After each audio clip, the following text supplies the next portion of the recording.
Good evening. I'm Matthews Mayor John Higdon. Welcome to our April 12th Board of Commissioners meeting. I'd like to start with some introductions. Tonight we have Town Attorney Charles Buckley with us, our Planning Director Jay Camp, our Town Clerk Lori Canapino, Commissioner John Urban, Commissioner Jeff Miller, Commissioner Ken McCool, Commissioner Dave Bland,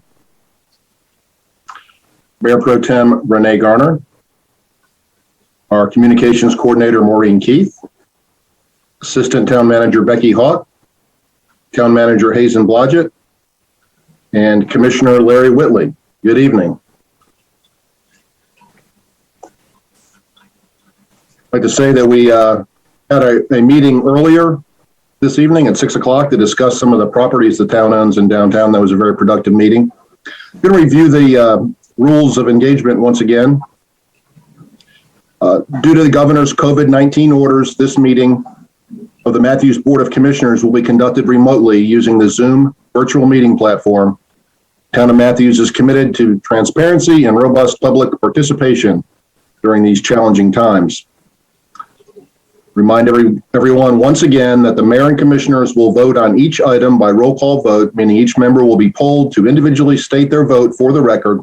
They will also raise their hand or otherwise visually indicate their vote when called on. I'd like to move on to agenda item number 2, our invocation / moment of reflection. And tonight this will be offered by Mayor Pro Tem Garner.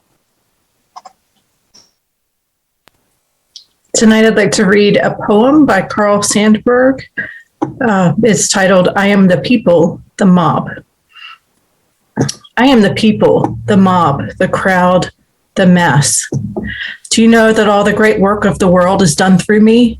I am the working man, the inventor, the maker of the world's food and clothes. I am the audience that witnesses history. The Napoleons come from me and the Lincolns. They die, and then I send forth more Napoleons and Lincolns. I am the seed ground. I am the prairie that will stand for much plowing. Terrible storms pass over me. I forget. The best of me is sucked out and wasted. I forget. Everything but death comes to me and makes me work and give up what I have, and I forget. Sometimes I growl, shake myself, and spatter a few red drops for history to remember. Then I forget. When I, the people, learn to remember, when I, the people, use the lessons of yesterday and no longer forget who robbed me last year, who played me for a fool, then there will be no speaker in all the world say the name, the people, with any fleck of a sneer in his voice or any far-off smile of derision. The mob, the crowd, the mass will arrive then. Thank you, Mayor Pro Tem Garner. Those are some very powerful words. We were I was speaking with staff earlier this week, and we're talking about Carl Sandburg's home site in Flat Rock, North Carolina, which is a very beautiful place to visit if you ever get an opportunity. Please join me in agenda item number 3, the Pledge of Allegiance. Excuse me. I pledge allegiance to the flag of the United States of America and to the republic for which it stands, one nation, under God, indivisible, with liberty and justice for all. Thank you. Now move on to receiving an update on COVID-19 from our Emergency Operations Center Commander, Rob Kinnenberg. Rob, welcome, sir. Good evening, Mayor and council members. We still continue to work on COVID, 375 days into it. Currently, across Mecklenburg County, we've had 104,976 cases, unfortunately 925 deaths, and we currently have 13 clusters in outbreak status across the town. We currently have, or across the county, excuse me, we currently have 73 residents in isolation and 68 locations across town. We are seeing a slight increase over the last 2 weeks. The number of cases increased about 5%. and the number of deaths has increased about 2%, which is better than we had anticipated. Mecklenburg County continues to hold steady on most of the key metrics. The 7-day new case average is 235, and the positivity rate is 6.8%, all up slightly over 2 weeks. The number of patients hospitalized and those on ventilators remains steady and well within the hospital system's ability to manage. Governor Cooper did relax many of the restrictions with Executive Order 204 on March 26th. He established a 3-tier occupancy policy. Retail and salons can have 100% occupancy if they maintain 6-foot social distancing. Dining, breweries, fitness facilities can have 75% indoors and 100% outdoors if they maintain 6-foot social distancing. And bars, lounges, meeting spaces, arenas, and theaters can have 75% indoors and 100% outdoors, again, if they maintain 6-foot social distancing.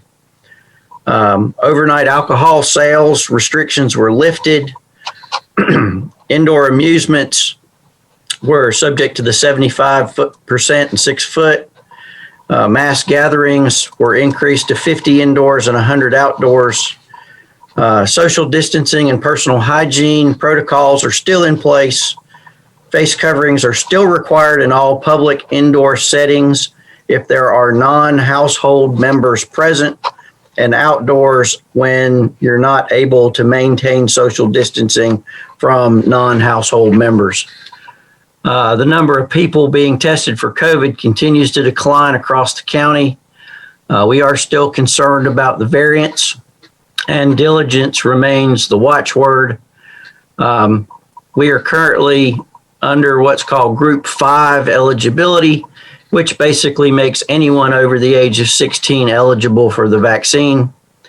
Matthews completed a very successful 2-part vaccination event March 30th with about 400 people vaccinated.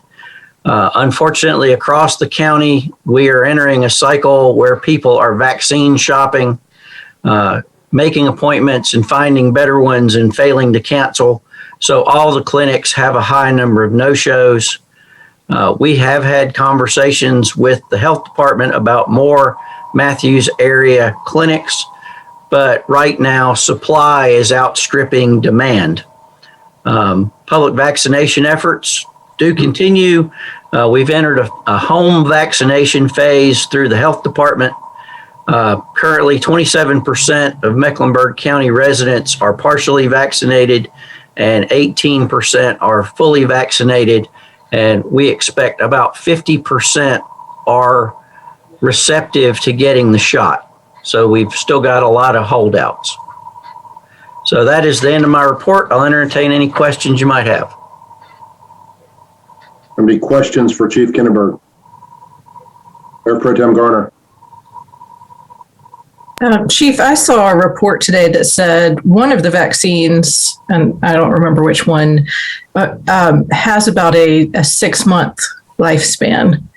Have you heard anything about, it wasn't the Pfizer one, have you heard anything about that? And will the town just continue to roll out vaccine clinics as they're available? 6 months seems like it's going to be a continual effort to vaccinate people. I have not heard that. Basically, the CDC advice is about 4 months at this point. That's all the data they have. Forgot where I was going to go with part 2 of your question. We're going to continue to monitor the status of appointments. The health department currently, when they put up appointments, they're gone in a matter of hours.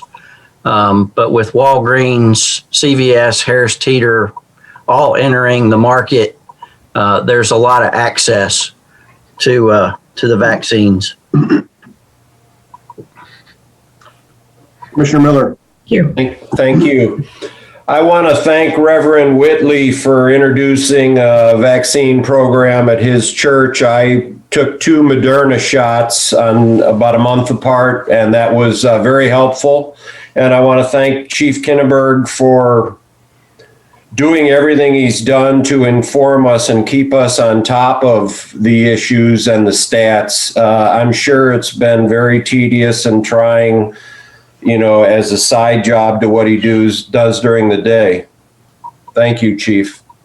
You're welcome. And I remembered what I was also going to say in response to Mayor Pro Tem Gardner. So currently, a lot of people were holding out for the Johnson & Johnson vaccine.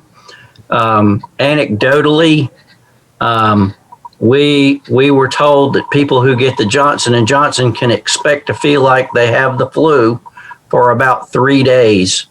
The county is currently administering Johnson & Johnson, Pfizer, and Moderna, but there have been some adverse reactions to the Johnson & Johnson vaccine.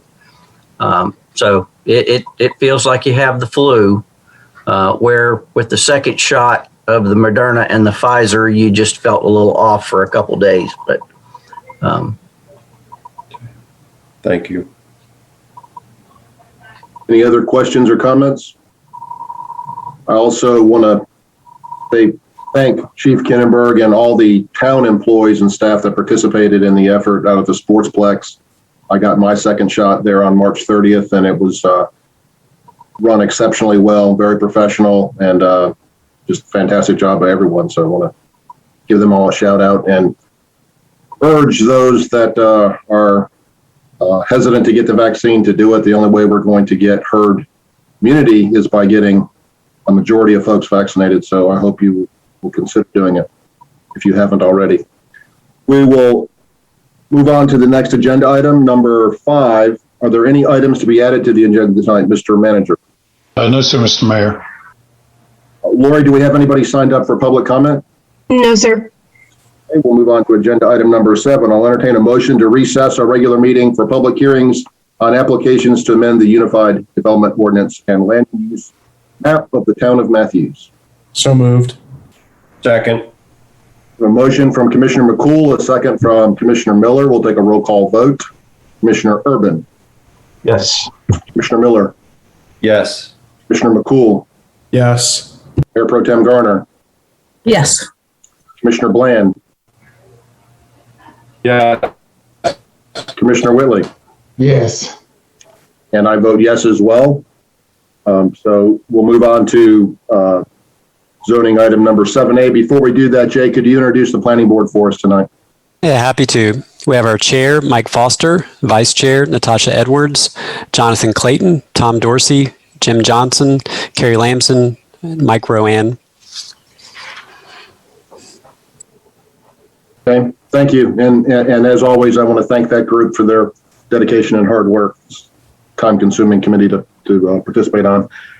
Let's move on to 7A, zoning application 2020-725, more to change the zoning classification from R20 to RVS on that certain property designated as 2132 Pleasant Plains Road and further being designated as tax parcel 227-17309. This was continued from March 8th. Mr. Will, you will present it. Hi, thank you, Mr. Mayor. Good evening, commissioners. At the time of staff's report, we had not received any updated information from the applicant. However, we do have a presentation they would like to give with new information and an updated site plan this evening. If I can share my screen. Oops. And we will go from there. Okay. I will be happy to drive if the applicant wants to just let me know when to advance slides.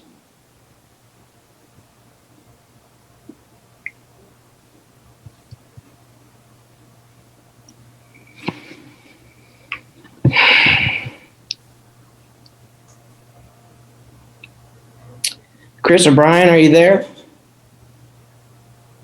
Yes, I'm here. Okay, great. Let me see here. So again, thank you guys for the time. If you'd like to click. Yes, hold on, bear with me. There we go. So again, just wanted to reiterate a little bit of the background. We are very, myself, Brian, the engineer, my wife, the other partner in the company, we are all from the area, went to Providence High School, very active in the community as well. We currently do live in Brightmore, right across the street from this proposed development. So we are very much aware of the local scene, if you will, in the area. If you'd like to click. Again, so we're contributors to the Mara baseball field. My son plays there. We deliver lots of gravel for their parking lot on a regular basis, and are very involved with the local Boy Scout troop as well in the area. I've donated to many of their Eagle Scout projects. Next. I kind of covered this already, but again, this is a picture of us. Went to McKee, South Charlotte Middle, and now Providence. We live in Brightmore, 40 or so houses in the last couple of years, and we are actively growing. Next. So just wanted to go over two small communities in the area that would be very similar to the one that we are proposing again.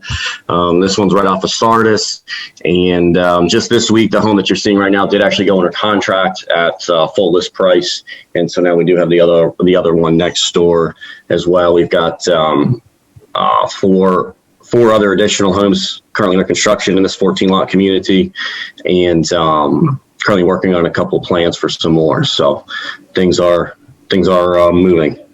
Next. Just showing some of the finishes of some of these homes. Next. And then this is now that you'll see here in a minute that we're kind of changing gears as far as the duet home from what we were proposing last month to just more your traditional single family residential houses, and more or less this neighborhood that is in Matthews, but it's just not part of it's not technically part of Matthews, I guess. It's more Charlotte, but this is right off of Tilly Morris and 485. So the Pleasant Plains property that we're all discussing here tonight would be basically a mirror image of this neighborhood that we just completed off of Spring Street. Next.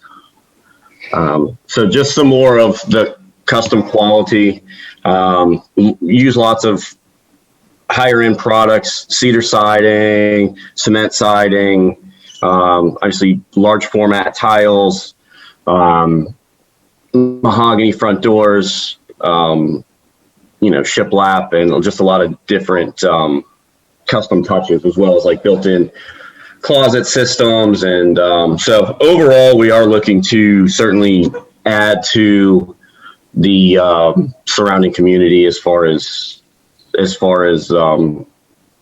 product goes. Next. So this is our proposed project. This is an actual picture of so all the next slides are all real pictures of houses that we've built in the same neighborhood, which we would be using these same floor plans. So we certainly do have elevations to share this time around. So what we are looking to do is get rezoned for 10 single family lots. Each lot would be approximately 60 feet wide. And you'll see from the site layout that each lot will be around 150 to 160 feet in depth. Kind of a farmhouse with a bit of a twist of a little modern flair to it, if you will. Not much, but yeah. So we'll start around 2,800 square feet,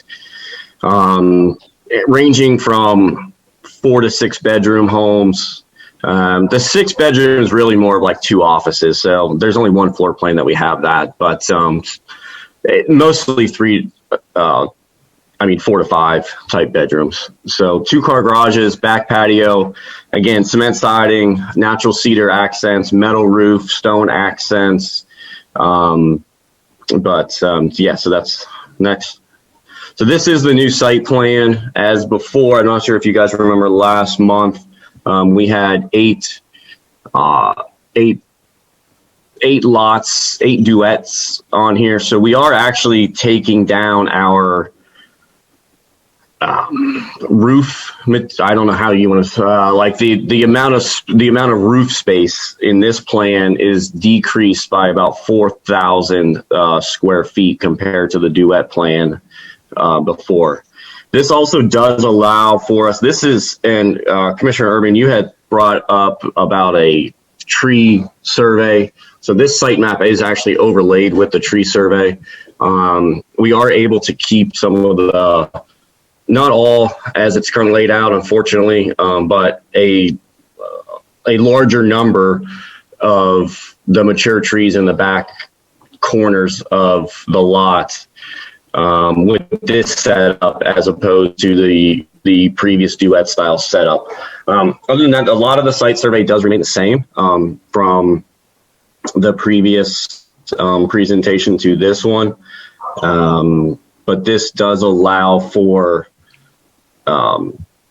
larger lots, more green space, some more street trees, and just overall lower density. Then that seemed to be what a lot of people were looking for.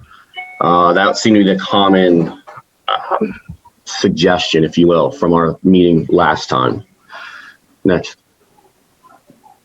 So level of finishes for Edenmore, again, custom. We can be completely custom, so we'll be able to work with the customers as they come in. But stone, bricks, some siding, some stone, and then we do support all of our vendors are local, so we do keep it within the community. You know, we're not bringing in vendors from outside of the community. A lot of our especially like our staircase guy, I know him, for example, he lives in Matthews. I mean, you know, we give him 35, 40 homes almost in a year. So that's just once. And then the countertop fabricator as well, I know he lives in Matthews as well. So we do kind of keep things local for sure. Next. So floor plans, we're going to be offering 6 different floor plans for this neighborhood. We will have 2 master down plans, and all of them will have either home office or some sort of a flex room on the first floor that can also be used for, you know, potentially a whatever you really want it to be used as. So again, many different options and customizations available. Custom lighting, and then each home will have its own unique elevation. So one thing I can't stand is driving into a neighborhood and you see floor plan A, and then you see floor plan B, then right next to it you see floor plan A again, and they look the exact same. So none of my homes will ever have this. In any neighborhood that we do, we don't have the same elevations twice. So even if it might be the same floor plan, it does look pretty different from the exterior. Next. So this is the Washington plan. This is the largest plan that we offer. It's about 3,250 square feet, 4 bedroom, 4 bath. This is a very popular plan in the Tilly Morris neighborhood, Old Belmead. Again, that is the actual house. So there, and then we've got the floor plans left and the first floor and second floor here. Next, just a little closer layout of the floor plan. Again, so the Rodell plan. This surprised me, to be honest with you. So when we first started building this neighborhood, I didn't think that this would be a very popular floor plan. This was our most popular floor plan. I think because it has 2 rooms downstairs. It has a study as well as a guest bedroom. Full bath, and then a huge open living dining area that just seemed very popular. And then you can see upstairs as well has large master suite off the back. But this one here is about just under 3,000 square feet, 2970. Next. And then this is just another floor plan here, just to kind of show you a little bit better of the floor plan, just a blown up image. Next. This is the Jefferson Plan.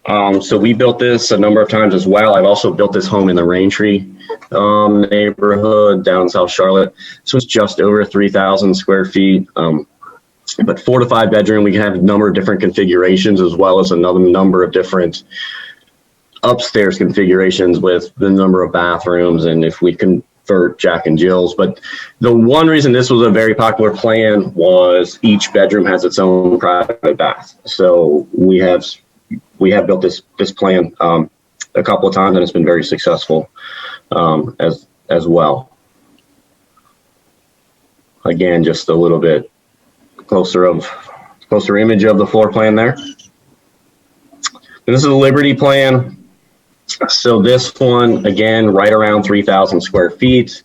This one has a bed, an office, and a guest bedroom downstairs. We always build this. We've never not built this plan without the powder room. Everyone always chooses a full bath downstairs option. So with the guest and an office downstairs, again, nice big living room, kitchen area, the deck off the back, and then 4 bedrooms upstairs with 3 full baths as well.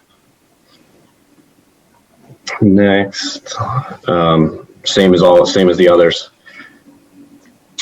And then these are just the other 2 with the master down. I just did not get the floor plans back in time, but similar size, similar layouts. These pictures that we're showing right now are actually of the master down plan that we've built before. So that's why I threw these ones in there, just so we can at least see some pictures of the master down plan. But this would be very similar finishes. Again, all real wood flooring and solid stairs, and like we said before 5 times already, nice countertops, nice upper end cabinetry, stuff such as that. Next. Just some more pictures. This is actually the Washington plan. This was the first plan that we went over. This is the kitchen of it. Next. And then this is the Jefferson Plan. Some more, just showing the open island, corner fireplace. Next. Just some more pictures there. And that is that. So at this time, if you guys have any more questions, concerns, comments, I'll let you go from here. Thank you, Mr. Goodwin. Do we have any questions from the board?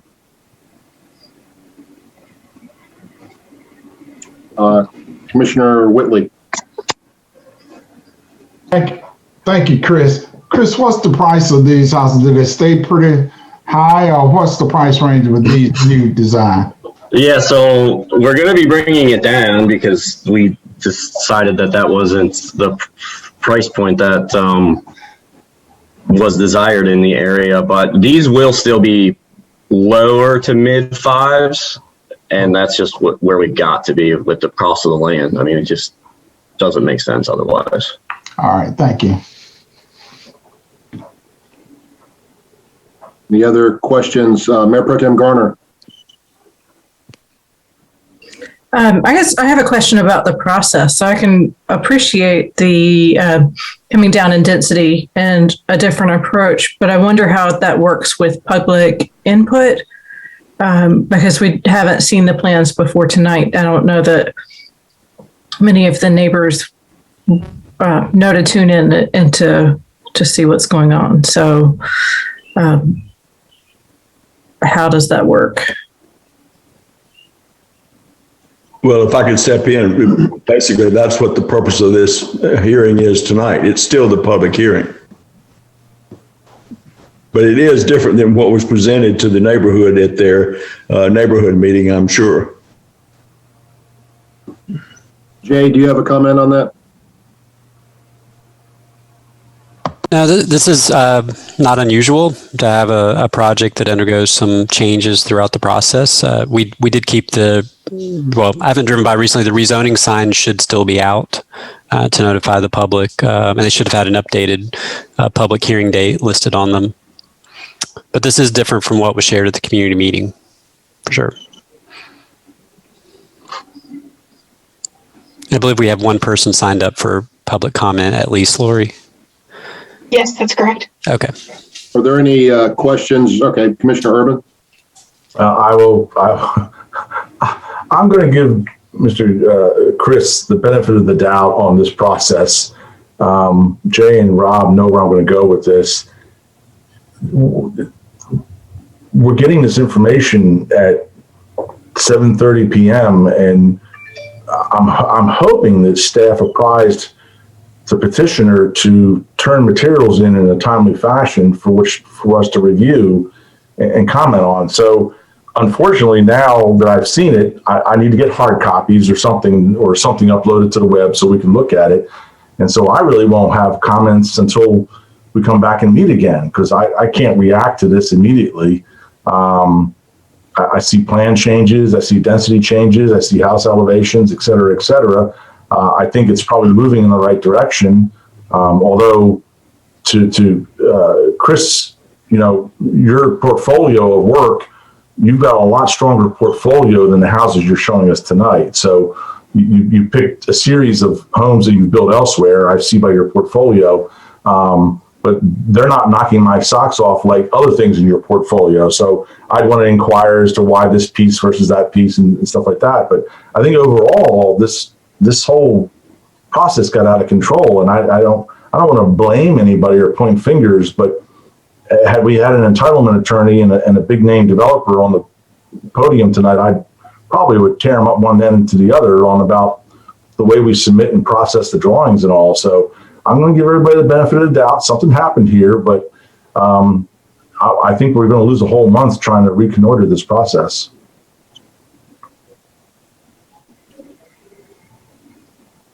Commissioner Miller. Thank you. Chris, I just have a simple question. If, Rob, you can pull up the slide that has the Liberty plan on it, just the front elevation. It's not a big deal, but the frontal elevation of the Liberty looks a little bit what I would call stark. Everything is white, and it looks like it's got 4x4s holding up the portico or whatever you would call that entryway. And there are no shutters. My question really revolves around shutters and color scheme. Is that appears somewhat bland to me for a house in that price point. Am I wrong? Go ahead and tell me I'm wrong. You want my honest opinion? Yeah. This is, so first, those are 8x8 cedar columns, so they're not 4x4s. So the scale might be a little off, but those are true 8x8 stained cedar columns. This is the look that I don't know what else to say. I mean, this is that modern farmhouse look that people want now. Well, I'm not very smart about these things, but I thought farmhouse had more vertical lines, and maybe those pillars would be rocked out halfway and tapered or something. So I've had more people. You can go to some of the other stations too. So like that home, for instance, right there, just to give you an example, Jefferson, it looks a lot like the same. I get it. But, I mean, we had 15 people day one trying to get into that house. So, I mean, that was a popular one there. If you go back up to... So those are the rock columns you're talking about right there. We do offer that. I mean, you'll see in the options, it says stone accents on all of these. It was just that particular person didn't choose to have the stone accents below the cedar columns. in the Liberty plan. That's not saying that we're not doing it. We would offer it on every house has the ability to do a rock column such as this. Okay, thank you. Uh-huh. Commissioner McCool. Unmute myself. I wanted to kind of go back off of what Commissioner Urban said. 7:35 on a Monday night, and this is the first time we're seeing any of this, and we don't have a lot of time to digest it. A couple feelings. I'm going to steal Commissioner Urban's things again. This isn't knocking my socks off by any stretch of the imagination. I'm not a huge fan of what I've seen so far. I haven't had a lot of time to digest it, but yeah, it's frustrating because, we're just now seeing it. Didn't have any time to review it before the meeting. Didn't have time to gather my thoughts. It's a really, really frustrating thing to come into this kind of blind and create my best case of thoughts, right here. So just a few notes. Mayor Pro Tem Garner. I think just on the aesthetic point, obviously, most of you guys don't watch Chip and Joanna Gaines do their TV show, or you would understand that this is what people are looking for, and this is what people want right now. And I think that these designs hit it on the head. But what Commissioner McCool and Commissioner Urban said, it's hard to engage in a public process when our first look at these is during the meeting. I can appreciate the aesthetics, and I can see that people will want to buy these houses. I just wonder, and what I was getting to before is how do we do this on, tonight's the public hearing, and then the next time we get together to talk about this project will be the night that we vote on it. And I feel like there's not quite enough time for proper feedback and for community input. And, I just don't think people read the rezoning signs. They want a community meeting that's with the developer, or at least that opportunity. I will give my 2 cents worth. I unfortunately do watch Chip and Joanna Gaines because I'm married. And my wife enjoys watching that show quite a bit. I think this is a great improvement over what was offered first. I do share the frustration that this is the first time we're seeing them right now, but I like what I'm seeing. Mr. Goodwin, I have seen your work elsewhere, and it's very high quality. I kind of like what you're showing. I think this looks pretty good. I wish we would have had these drawings and elevations a little earlier. Are there any comments or questions from the planning board? Mr. Foster. Chris, have you worked out the details on the entrance to your homes? As far as the easement goes from the rec club? Yes. I mean, that's still just pending. I mean, I talked to the guys. I mean, they're ready to get going on it. I mean, we've talked to them a number of times. But again, like Commissioner McCool said last time, he wants to see an easement there. Well, me and the other owner are both in agreement. Why would we go through and get an easement when we don't know if this is going to be approved yet? And then he's stuck with an easement on his property that doesn't do anything. So again, at this point, I guess it's just a handshake, but I mean, it's a pretty darn good handshake knowing that he is going to get now 10 new members to his club and at any given time. Plus we're going to, repave the section of his front entryway and kind of spruce up that whole entryway there. So it's a symbiotic relationship, if you will, right there. Anyone else on the planning board have a question?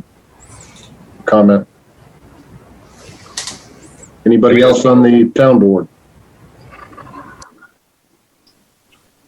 Laura, we do have someone signed up for a public comment.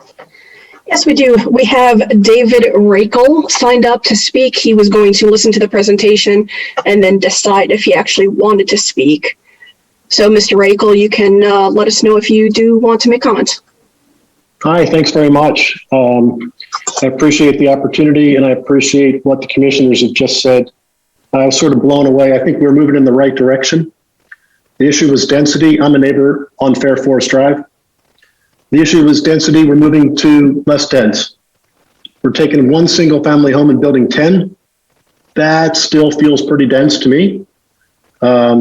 This is a non-deeded property, but it's adjacent to Fair Forest, which is all deeded. And we have fairly large lots, and we like it that way. So our neighbors are going to have, I'm going to have a neighbor with 10 units, basically adjoining my property. Not thrilled by that, but I'm certainly happier than having 16 units. I did attend the February community meeting. I talked to Chris. I begged for elevations. We didn't get anything. We got that picture in March that was pretty lackluster. And then we get blown away with a new decision in April. So I'm curious as what the heck's going to happen in May. I would like to see the rear elevations of these properties, because I suspect if you guys aren't blown away by the fronts, you'll be less blown away by the backs. And the backs are going to be what the neighbors see. And so I would like your support in seeing more from this project before you say go. And again, I agree with Pro Tem Gardner. The reality is the neighborhood hasn't had a chance to see this.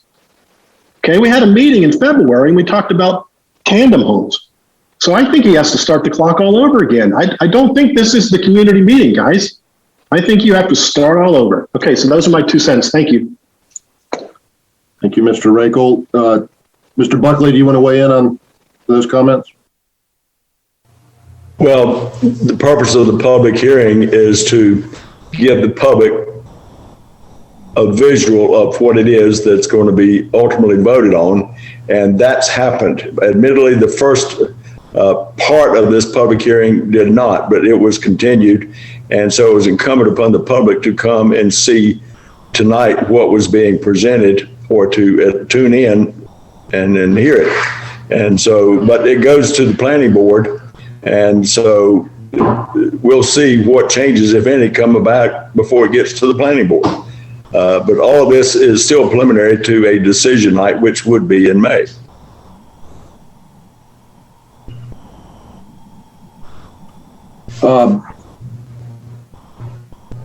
Would it be appropriate to ask Mr. Goodwin to have another meeting with the neighbors? Or could we suggest that? Well, the board could suggest it, but it would not be mandatory. But it certainly would be something that the board could suggest and take into consideration ultimately. I think that'd be a good idea based on at least one neighbor's comments that we heard tonight, to maybe reshare your vision, Mr. Goodwin. I think you've got a pretty good product going there. This will be going to the planning board. Are there any other comments before we wrap this one up? All right, seeing none, I will remind that the public also has 24 hours to submit comments by email to matthews@matthewsnc.gov or by phone at 704-708-1222. That's matthews@matthewsnc.gov, 704-708-1222. This will be heard by the planning board on April 27th and come back to the Board of Commissioners on May 10th. And Mr. Goodwin, I think it would be a good olive branch to maybe have another meeting with the neighbors and show your latest elevations and answer any questions the neighbors have. That would give the neighbors an opportunity to reach out to us if they had any further concerns. All right, that will wrap that one up. We'll move on to item 7B, zoning application 2021-729. Text to amend the UDO to add the permitted use indoor commercial recreation not otherwise listed in the B3 zoning district. Rob, you're up again. All right, great, thank you. I'm going to go ahead and share my screen.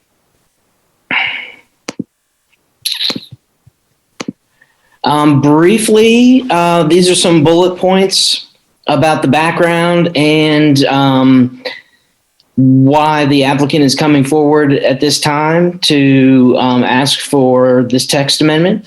The applicant is Inter Peaks. They're located on Independence Point Parkway. and they are looking to add indoor commercial recreation not otherwise listed as a permitted use in the B3 zoning district. So as a climbing gym, Inter Peaks falls under this category, indoor commercial recreation not otherwise listed, since we don't have climbing gym specifically called out in our table of uses. They're currently zoned B1 SCD, but as part of their future plans, they are going to be requesting a rezoning to B3 in order to increase the height of a portion of the building for a taller climbing experience. The proposed text amendment would only impact B3 zoning districts by adding this indoor commercial recreation not otherwise listed. And there is attached to your packet some ordinance and an ordinance interpretation from Mary Jo that basically gives guidance to the applicant as to how to go through what the process needs to be for this. So here's their application. I'm going to scroll down to get to a B3 map.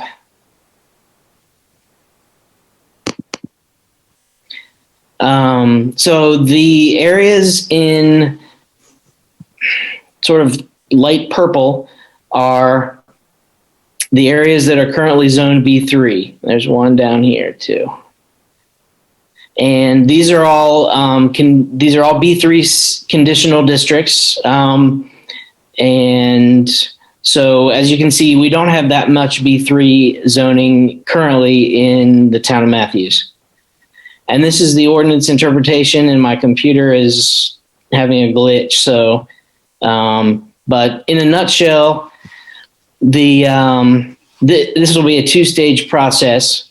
This is the first stage in terms of adding the use to the B3 zoning district. The applicants are here and they have a presentation, but I'd be happy to take any questions that the board may have at this time. Mr. Miller. How tall will the building be? They're looking to expand it. How many further feet would they expand, and what would be the total height? That's a great question, and I believe as a part of their presentation, they will be able to answer that question. Okay, thank you. Any other questions from the elected officials or the planning board? Commissioner Urban. Rob, I remember this debate with Mary Jo, and I think I met with the petitioner as well. It kind of dovetails into Jeff's question, but I guess have you thought about, let's say this text amendment gets approved. I guess I'd want to define what indoor recreational activities are, meaning could a multifamily project build something in the B3CD or an office project and decide they want to provide recreational activities like a climbing wall and do the same thing? So that'd be my first question. So then everybody's got these towers. Then the next question would be has there been any thought about, is there a limitation of the percentage of the popped up area? Meaning, let's say the footprint is 100 foot by 100 foot in the main footprint. Are they allowed to take the 100 by 100 all the way up? Or is it just a percentage of where the recreational equipment is? Or are we beginning to fine tune or thinking about fine tuning those limitations in the text that doesn't allow someone just to jack the whole building up and say, well, this is my indoor recreational area? Okay, I'm gonna address the second question first. In the B3 zoning district, it's sort of a graduated setback situation. I saw that. Okay. So you have to increase your setbacks if you increase the height. Then to answer your first question, this is a principal use, and I think that I think what you were maybe talking about were accessory uses to something like a multifamily development.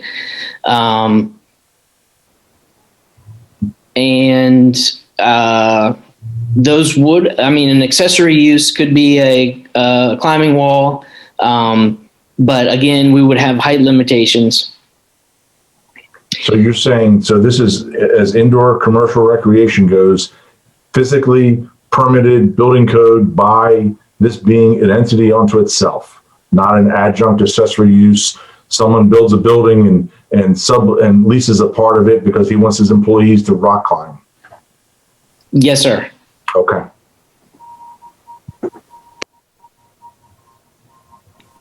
Any other questions from the elected officials or the planning board before we move on to, I guess, Ms. Lenz, are you going to present?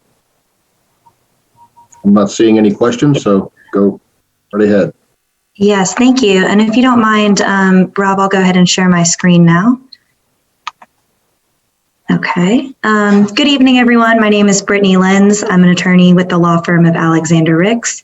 And tonight I am here with you representing Interpeaks in their indoor commercial recreation text amendment for the B3 uses. Let me progress my slides real quick. Is that working for you? Okay. With me tonight, I have Doug Cosby with Interpeaks. If you aren't familiar with Interpeaks, they are an existing climbing facility, indoor climbing walls here in Matthews. And then I also have with me my colleague Colin Brown with Alexander Ricks, and you all know him. Okay, so real quick, I'd like to kind of do a little background of how we got here. Rob did a good overview of what the text amendment request is. So I just want to give a little bit of background real quick, if I may. So Interpeaks, as I mentioned, is an existing climbing facility in Matthews.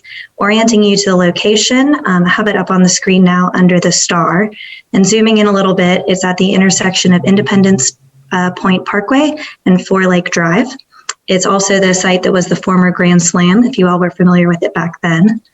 And this is a look of what it looks like on the outside and inside with all those climbing walls inside the facility. So this is where it gets technical, and if you'll just bear with me very briefly, the current zoning on the site, as Rob mentioned, is B1 SCD. And as part of that conditional plan in the B1 SCD district, this site plan says it allows B1 uses. So at the time that this rezoning, this conditional site plan was approved, B1 SCD uses in 1988 allowed the B1 zoning district uses, which included indoor commercial recreation not otherwise listed. And as we have evaluated with staff, an indoor climbing facility would come under this indoor commercial recreation not otherwise listed category. And so would the former Grand Slam property. Then subsequently, after 1988, all the way up to 2014, the UDO amended some of these B1 uses, so the uses that would be allowed under this conditional site plan. And indoor commercial recreation uses not otherwise listed was no longer included. So what that means for this particular site, for the Interpeaks site, is that the existing climbing facility as that kind of commercial recreation category is a legal non-conforming use. So it can continue to operate as is. It can continue to be a climbing wall, be an indoor commercial recreation use, not otherwise listed, but it can't really expand or renovate beyond what's the current footprint on the site. So Doug Cosby came to us now a while ago, pre-COVID, saying that he wanted to rezone the property to come in conformance with Matthews' current zoning ordinance. Make it, instead of a legal non-conforming use, bring it up to a district that would allow him to make some improvements, make some expansions, give him a little more flexibility. And then he also, around this time, sports climbing was becoming extremely popular. And I am no expert on sports climbing, but it is a new sport that is being introduced in the Tokyo Olympics, now the Tokyo 2021 Olympics. And as part of this sport, one of the features is speed climbing.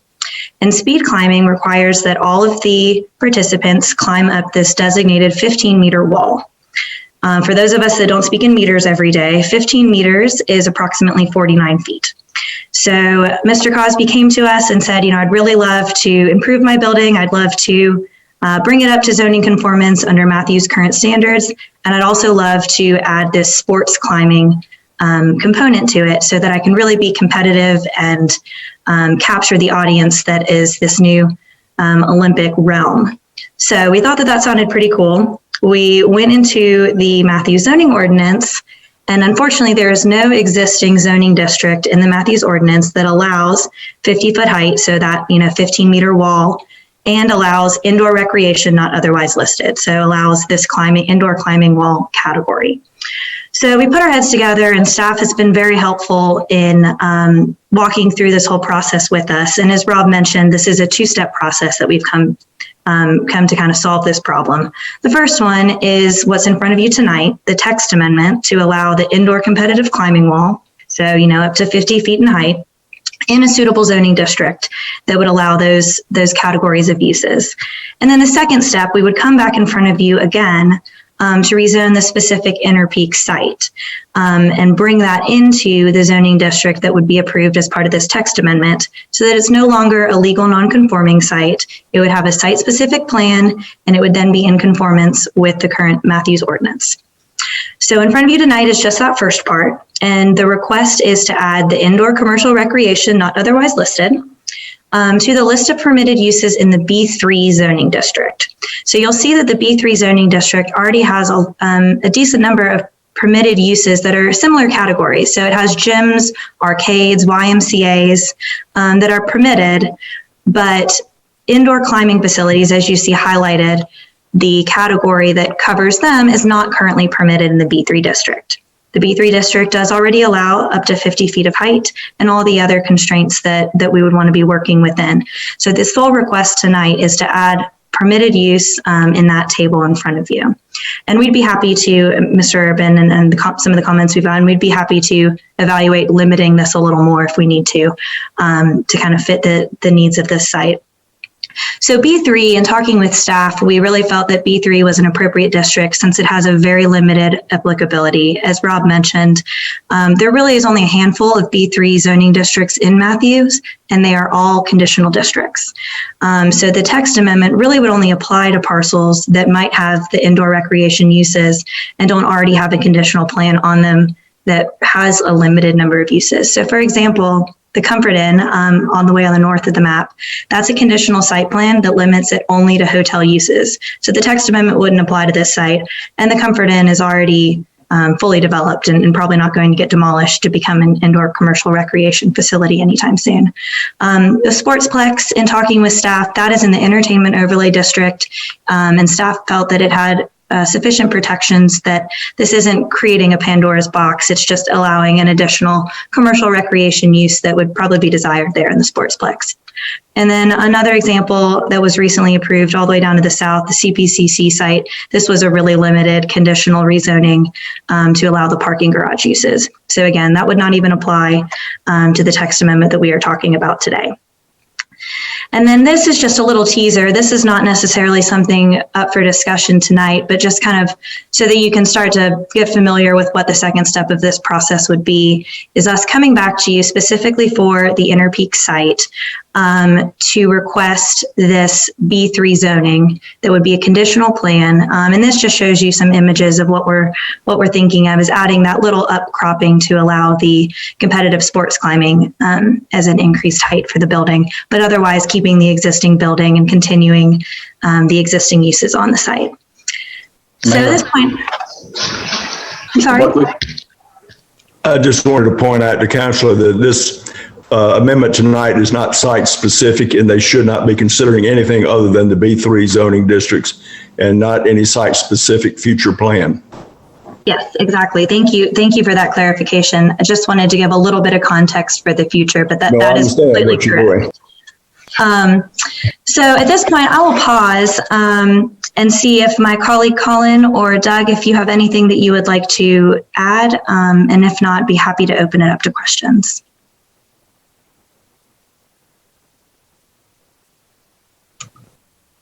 Mr. Brown or Mr. Cosby, do you have any comments? Hello. I just want to say thank you for your time and attention. And if you have any questions for me, I'd be happy to answer them. But in terms of the zoning ordinances, I'm no expert. So I suspect that Brittany and Colin will be better suited to answer those. And I think that was a great overview. Obviously, we want you guys to know we want to solve this one way or the other. And so any feedback you have on tailoring this more narrowly, we're open to that. Mr. Cobb, he's got a great business. He really does need, in order to stay competitive, this new sport that has been introduced, he really does need this height in order to function. So happy to work with you all to figure out the best way to get there. Thank you. Are there any questions from the elected board or the planning board for Ms. Lenz or Mr. Cosby or Mr. Brown or Rob? Commissioner Urban. Yeah, so I'll go back to my first comments. I think we may not need to refine this at all, but I think we should look at all the B3 districts and see whether or not we need to contain as a percentage of the floor print a reduction of square footage. It's a third of the floor plan. It's a half of the floor plan. Or can it be 1-to-1 of the floor plan? And then the other aspect of it would be, I can envision, having, let's say, an entertainment in a district where there's a lot of recreational activities. Maybe they build these buildings and all these little towers are at the front of the building. So maybe we need to make sure that they're not on the front setback of the building, that they're positioned halfway back or to the back of the building. I'm a visual person, so I'd like to sort of know how the different unintended consequences could come about. But I don't have a problem popping it up, but I guess my question is how much pop-up is necessary? Where is it located at? It goes back to the mayor's comments about tree save area. Everybody puts the tree save in the back of the property or someplace else. What I don't want to see is all the recreational towers are at the front of the buildings, and we've got these things placed right up against the street edge with a big tower sticking up. That's non-congruent with what else is going on. So I just sort of, if you could vet that in some form or fashion, if you have some graphic depictions you can do, that would kind of assuage a lot of my fears. Those are great comments. As Mr. Buckley mentioned, of course, we're crafting the ordinance, but there's a reason we put that little teaser image in there, Mr. Urban, so that you could look at it and we can craft it around that. But I know, not looking at that visual image, though, that someone could come along and say, I'm taking the text amendment literally, and I'm going to take my whole footprint and I'm going to jack it all the way up. And now I just gained an entire floor, and I'm going to have my recreational business, and I'm going to go out of business 7 years later, and I got this building, it's non-conforming use, blah, blah, blah. And yet it's a monster compared to other buildings in the area. So I just wanted to sort of see how that all shakes out. All right. Lori, do we have anyone signed up for public comment on this request? No, sir. Okay. As in our last zoning application, the public will have 24 hours to submit comments by email to matthews@matthewsnc.gov or by calling 704-708-1222. This application will be heard by the planning board at their April 27th meeting. Come back to the Town Board of Commissioners on May 10th. So thank you, everyone, for your presentations this evening. I'll entertain a motion to reconvene the regular meeting. So moved. Second. A motion from Commissioner Whitley, a second from Commissioner McCool. We'll take a roll call vote. Commissioner Urban? Yes. Commissioner Bland? Yes. Mayor Pro Tem Garner? Yes. Commissioner Whitley? Yes. Commissioner Miller? Yes. Commissioner McCool? Yes. I vote yes as well. So we now stand back in our regular meeting at agenda item number 9, planning and development business. First, we're going to receive a report from the planning board from the planning board chair, Mike Foster. Mr. Foster. Good evening, Mr. Mayor, Board of Commissioners, and the Planning Board. I have the report from our March 23rd Planning Board meeting. We have 3 items for your review and discussion this evening. For Town Board action, item number 1, Text Amendment 2021-726, Mixed Use Development Text. Change the text of the United Development Ordinance to change the minimum overall area to allow development of properties within that district that have less than 15 acres. The members of the planning board reviewed the request to reduce the 15-acre mixed-use development area requirement from 15 acres to NA. Planning board members unanimously recommended the approval of this text amendment and found the request consistent with the Matthews land use plan because the mixed-use development district is meant to be a flexible zoning tool to promote quality mixed-use development, and reducing the minimum development size allows for smaller mixed-use projects. The request was found to be reasonable because the majority of other non-residential zoning districts have an overall minimum development size that is smaller than 15 acres. Item number 2, rezoning application 2021-727, Greylock Ridge Townhomes, to change the zoning classification from R9 to mixed-use development on those parcels located south of Marsh Road between East John Street and Tanktown Road, and being property known as the John R. Downs heirs property, and further designated as tax parcel 215-042-12 and 19. Planning Board reviewed the updated site plans and elevations that were provided by the applicant. Members unanimously recommended approval. The rezoning request was found to be consistent with the Matthews Land Use Plan because it will provide a variety of housing styles, densities, and locations, and encourage design and construction of alternate housing and infill development. The request was found to be reasonable because it provides for a transitional land use between an approved mixed-use project and single-family zoning. Item number 3, text amendment 2021-728, private streets text, to change the text of the UDO to allow private streets within the RVS zoning district only. Members voted 5-1 to recommend approval for text amendment to allow private streets in the RVS zoning district.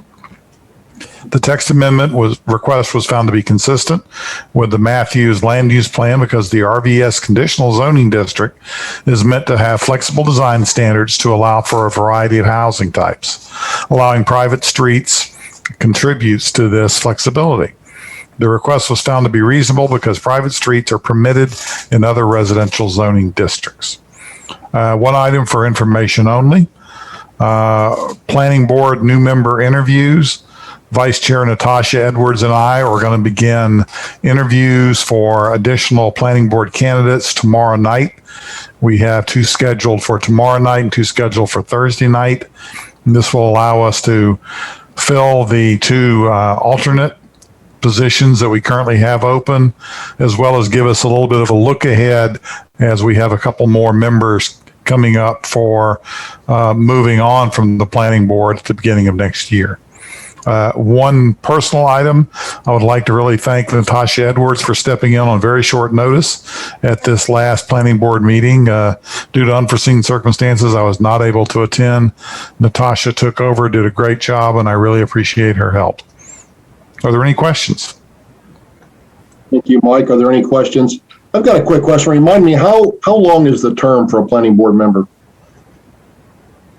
I will leave that to Jay because I believe is it 4 years, Jay, or is it 2 years with 1 reappointment?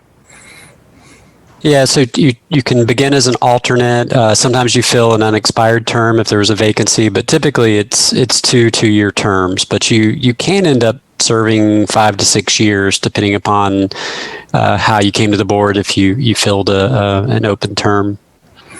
All right. My understanding is we will have 2 additional openings as 2 current members will roll off at the end of this year.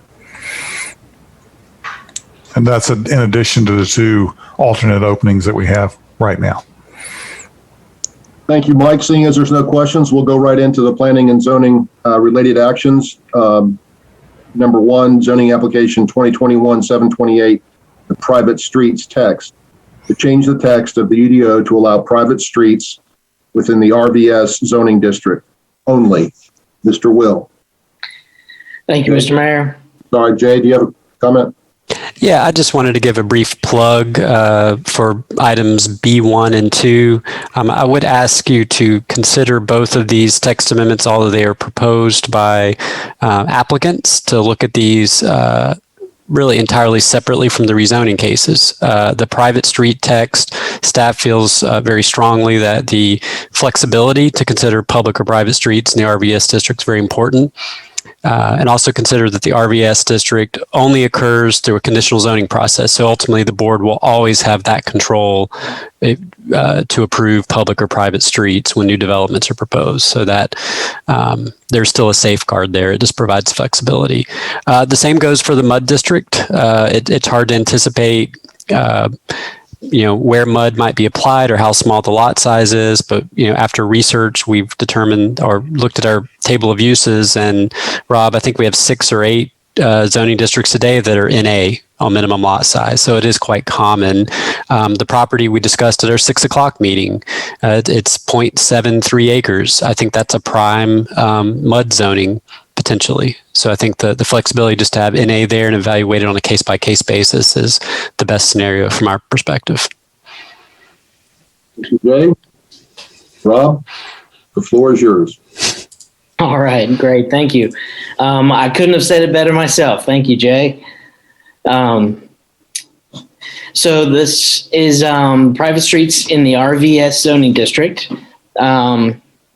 As Jay mentioned, it is a conditional only zoning district. So anything that is rezoned RVS comes before this board for approval and consideration. Staff does feel that this is an appropriate change and would give us flexibility and another planning tool in our toolbox. As Mr. Foster mentioned, the planning board voted 5-1 for approval. There was some concern about private streets falling into disrepair, but I think there are mechanisms that that make that so that it is doesn't happen very often. Now, I may be wrong, so feel free to correct me if I am. But so anyway, staff would ask that you support this text amendment, and I'll answer any questions that you all may have. Any questions, Commissioner Miller? You're muted, sir. Sorry about that. I have 2 questions. Let me start with the easier of the 2. It says that we don't allow gated streets, but when I drove by Butler the other day on Old 51, the development that backs up to the fountains had a gate at the entryway. Where am I misunderstanding a gated street or a gated community? Rob, I think that may have been a change when the UDO was revised in 2014, that prohibition on gated streets. So I would have to go back and look. You think that's grandfathered then, Jay?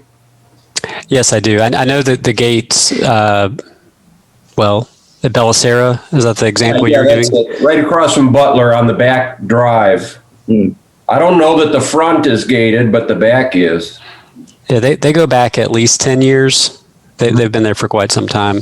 Okay, then the other comment I have is private streets are common where I come from as well. And really, I don't see the threat in them. They're no different than a parking lot of a mall or a big box store. It's up to the owner of the property to keep it in repair. And yes, an HOA and special assessment should be able to pay for it. So it's not a concern of mine. Thank you. Any other questions or comments?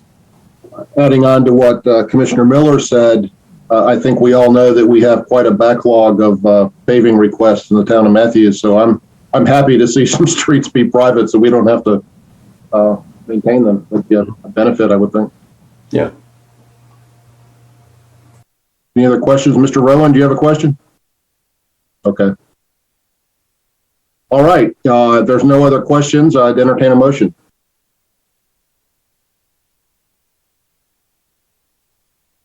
Commissioner Miller.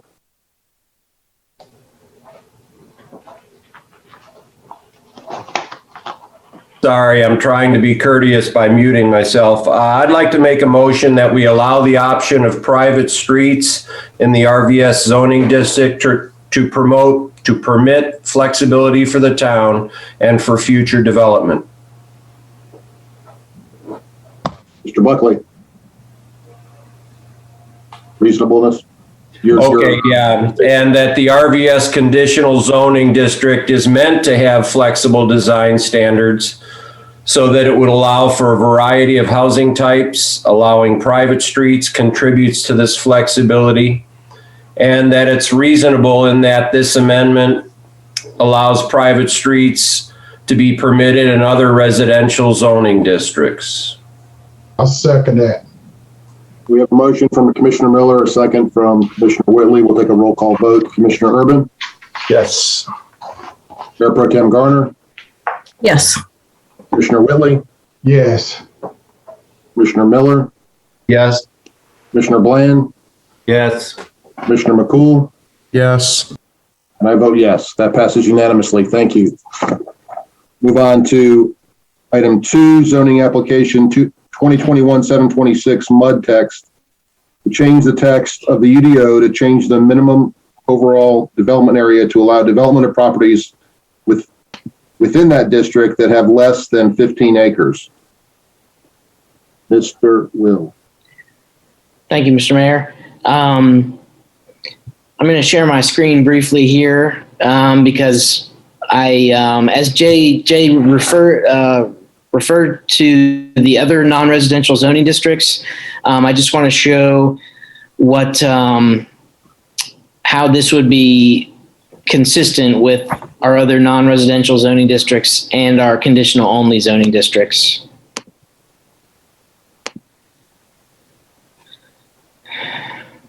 So right now, the MUD district is the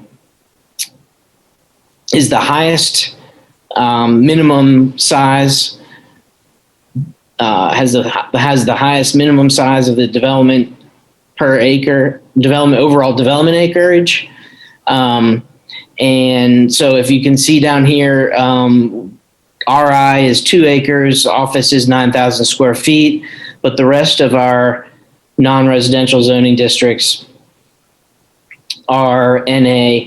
And I know there was some concern over having a drastic decrease rather, in from 15 to 0.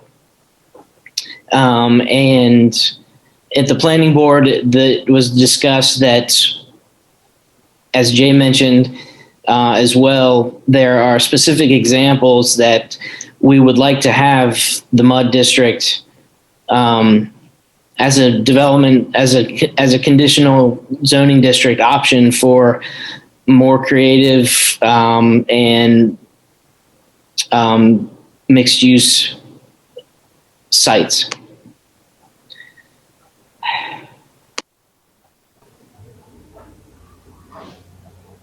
I'll be happy to answer any questions that the board may have at this time.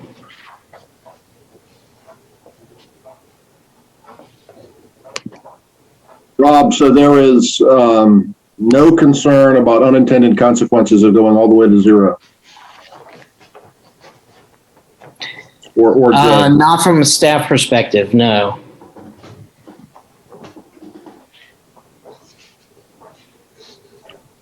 Mr. Miller. Thank you. When the UDO was laid down, it was a long process. I was around. Do we have any hindsight to know why 15 acres was a choice? Was it comparable to other locations or towns our size, or was there any kind of argument why? Yeah, so the original MUD, when it was created, it was Lat Purser drafted it for Wingate Commons down at 485 and John Street. They had a large tract, so they had 30 acres as the minimum size. We later came in and cut that in half. We figured we could open up more property in town to mixed use development, but I guess by the process of just having a minor reduction, maybe going from 30 acres to 0 was too much at the time, so we thought 15's better than 30. So I don't think there was a lot of additional rationale to it.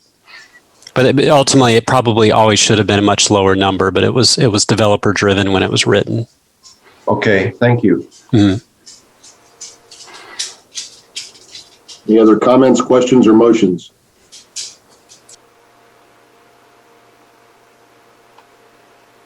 I have another question, if I may. Sure. The Park Place Square or Park Square next to Max Speed Shop, between there and Renee, for example, what is that zoning? Because in my brain, I consider that somewhat mixed use. Am I wrong? So that's a definition of mixed use. There's vertical integration with shops downstairs and residences upstairs. When that development was created, we did not have a mixed use zoning. So B1 there were no prohibitions to doing mixed use in B1. So that was the zoning category that was applied. Today, we probably would have zoned it mixed use. And it's far less than 15 acres. Yeah, I don't know the exact acreage. I would guess it's under 15 acres for sure. I would too, and I just want to make sure that what I'm thinking in my brain is a project like that can apply to less footprint. Thank you. Yes. And another clarification, as you said, Jay, was all of these would come back to our board for review anyway, correct? That is correct. Would anyone like to make a motion? Commissioner Urban? Hearing none, I'll go ahead and make a motion that we approve the text amendment to reduce the minimum size of tracts of land that can be designated as the MUD zoning district. That it is consistent because the mixed use district is meant to be a flexible zoning tool to promote quality mixed use development, and reducing the minimum development size allows for smaller mixed use projects. It is reasonable because the text amendment is because of the majority of other non-residential zoning districts have an overall minimum development size that is smaller than 15 acres. Thank you, Commissioner Urban. Do we have a second? Second. I'll second it. We have a second by Commissioner McCool. We'll take a roll call vote. Commissioner Bland? Yes. Commissioner Urban? Yes. Mayor Pro Tem Garner? Yes. Commissioner Whitley? Yes. Commissioner Miller? Yes. Commissioner McCool? Yes. I vote yes as well, so that passes unanimously. Thank you. Move on to the next item, zoning application 2021-727 Greylock Ridge Townhomes. I believe we need to ask that Commissioner Urban be recused. Yes, I'd like to request that recusal. Okay, so we stand with Commissioner Urban in recusal. Yes, Rob, this goes back to you at least initially. Yes, sir, it does. You're very popular tonight. Yes. It's the Rob Show. Okay. So the petition is for 75 townhomes along, oops. I'm going to share my screen. The applicant proposes to change the zoning from R9 to the MUD district for the purpose of constructing 75 townhomes. 11 of these townhomes are to be preserved as rental housing targeted to households with an income of up to 60% of the area median income. Some of the comments that were raised at the public hearing that is that more open space should be provided, some more amenities. The price point for the workforce housing is $1,100. Density is a concern, so maybe a possible reduction in the units. In response to these comments, the applicant has submitted a revised site plan showing an urban pocket park at the entrance to the community, small increase in the open space provided, and revised elevations to address concerns raised at the public hearing. At their regular meeting on March 23rd, the planning board recommended approval of zoning application 2020-727, zoning change from R9 to MUD to the board.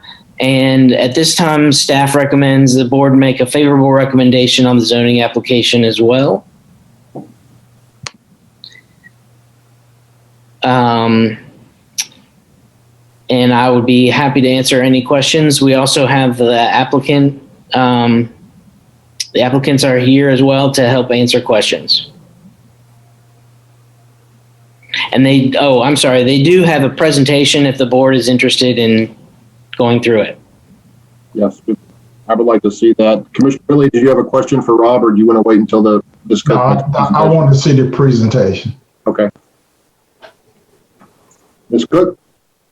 All right, I'm going to go ahead and share my screen. And then my associate, Keith Ben, will start us off.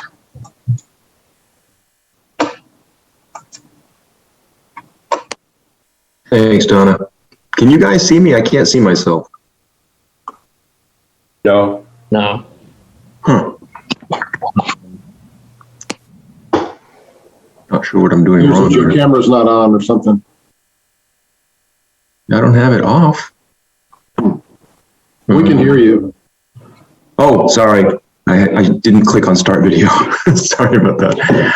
All right, appreciate it. Thank you very much for your time tonight. And yes, there's nothing really dissimilar from our presentation to the planning board because of the unanimous approval. We wanted to keep things intact.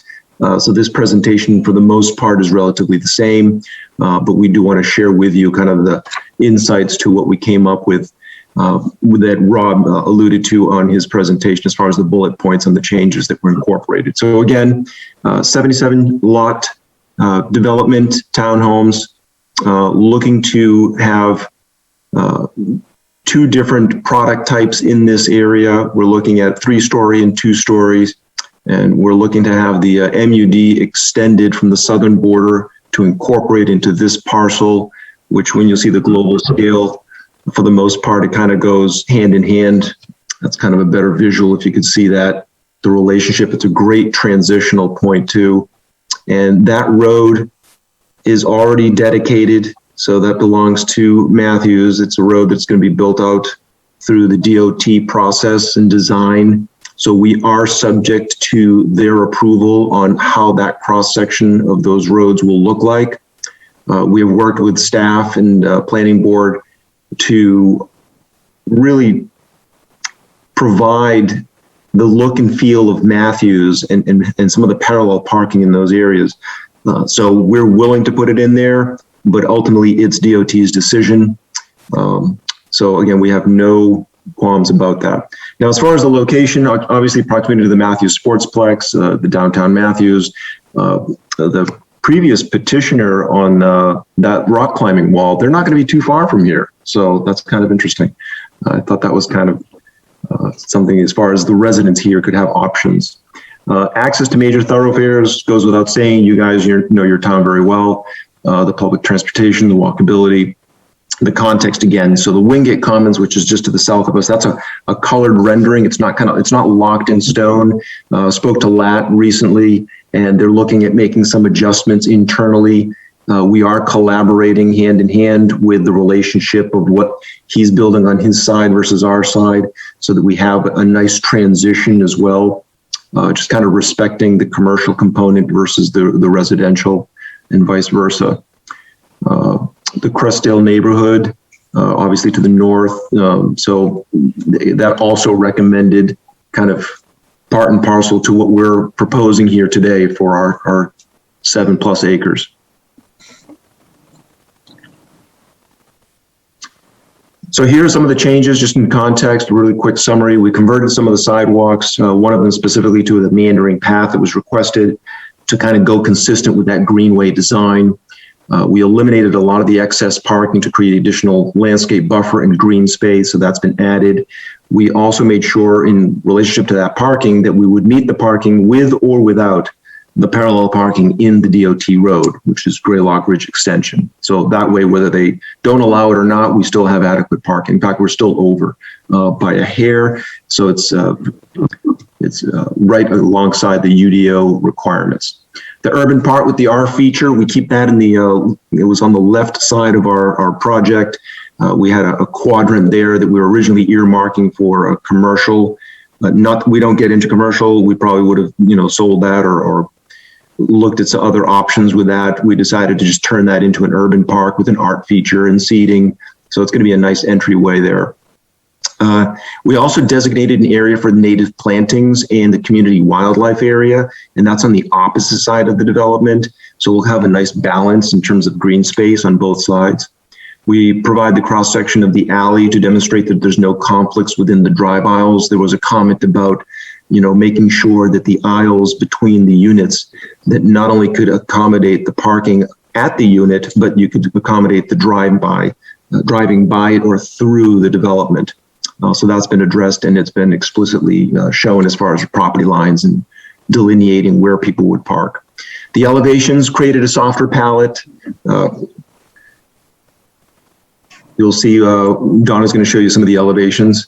And then as far as the mix of exterior material, we're going to have different mixes. Again, we'll show that on the elevation side. We've added varying porch sizes to give it a visual interest and diversity. We worked with urban architecture for a lot of those components. Just trying to make sure, again, we're looking and we got that feel for the Matthews area. We also created a 3D rendering to illustrate how those things would look, just to give you that sense of space, articulation, the porch, and the roof lines.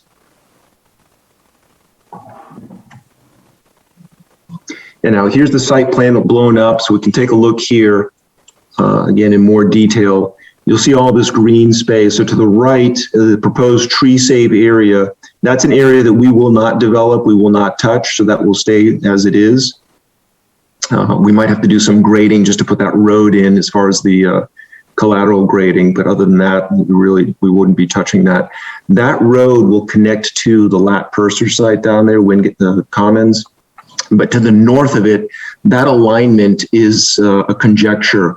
We have a preliminary plan of what the anticipated connectivity will be, but we're not assured that that's what it will be. So again, can't put the cart before the horse here, but that's kind of what we're anticipating, and we're going to build around that. DOT typically likes even intersections, so we don't anticipate that changing too much. As we move further west on the parcels, you'll see the white circled numbered buildings. Those are our 2-story buildings. Those are dedicated to the affordable housing, which we'll speak to in a moment. We are dedicating 11 units within this entire project to the affordable housing. Again, these are all going to be rentals as far as the affordable housing. That is a direct rental component. The rest of the homes will be for sale retail. There's no intention on our behalf to rent those out. Those will just be for sale units. As you move further west on the parcel, you'll see that 0.2 acres, the open space and urban park that I was referring to earlier. So that's going to be, again, a dedicated spot, nice entry feature, and also kind of like a passive park. To the bottom left-hand corner, we're going to reserve that for future. We're not sure if LAT may or may not need that. We have no intentions of doing anything with that. Again, we're not in the commercial industry. There's no reason to put any homes there. It would be kind of disconnected from the rest of the development. So at this point, we wouldn't be earmarking that for anything specifically. All right. All right, from there, I'm going to take you from the site plan to more of a vertical perspective. This is a perspective if you were to be standing at Greylock Extension and John Street looking into the development. And this perspective gives you a really good idea and feel as to how it would be to walk down the street. You can see the 3-story buildings and how they line up with the 2-story buildings. You get a great feel for the mass and scale of these buildings, as well as an idea of the landscaping that we're proposing, the street trees, as well as the landscaping in front of each home, the different porches on the units, as well as, and then the Greylock Road extension itself with the proposed parallel parking. Next, we'll be looking at home types. This first home type is a 3-story home. As Keith mentioned, this is a for sale retail type of product. This is a 3-bedroom home with 2.5 baths. It's approximately 1,380 square feet. It does include 1-car garage, and there are 64 of these units. The exterior is, what you're looking at is a 3D rendering that we created to better show the proposed elevation. And you can see from this that our exterior materials include fiber cement, board and batten siding, as well as horizontal siding. We've provided some greater variation in the amount of brick on elevations in order to provide more individuality of the units, yet still create that cohesive overall look of the building. We have a variety of window styles and patterns on each unit. There's we have projections coming out on the units, different roof styles, and dormers. And you can see the rendering does a really good job of showing what that movement or articulation is in the front elevation. You can see, get a better perspective of the porches and how they relate to each unit and how they relate to each other. You can get a really good feel for the stepping or the offsetting of the buildings, the offsetting and the stepping of each unit within the overall building. And this is a rendering of our two-story homes. This is also a 3-bedroom home with 2.5 baths. It's approximately 1,280 square feet.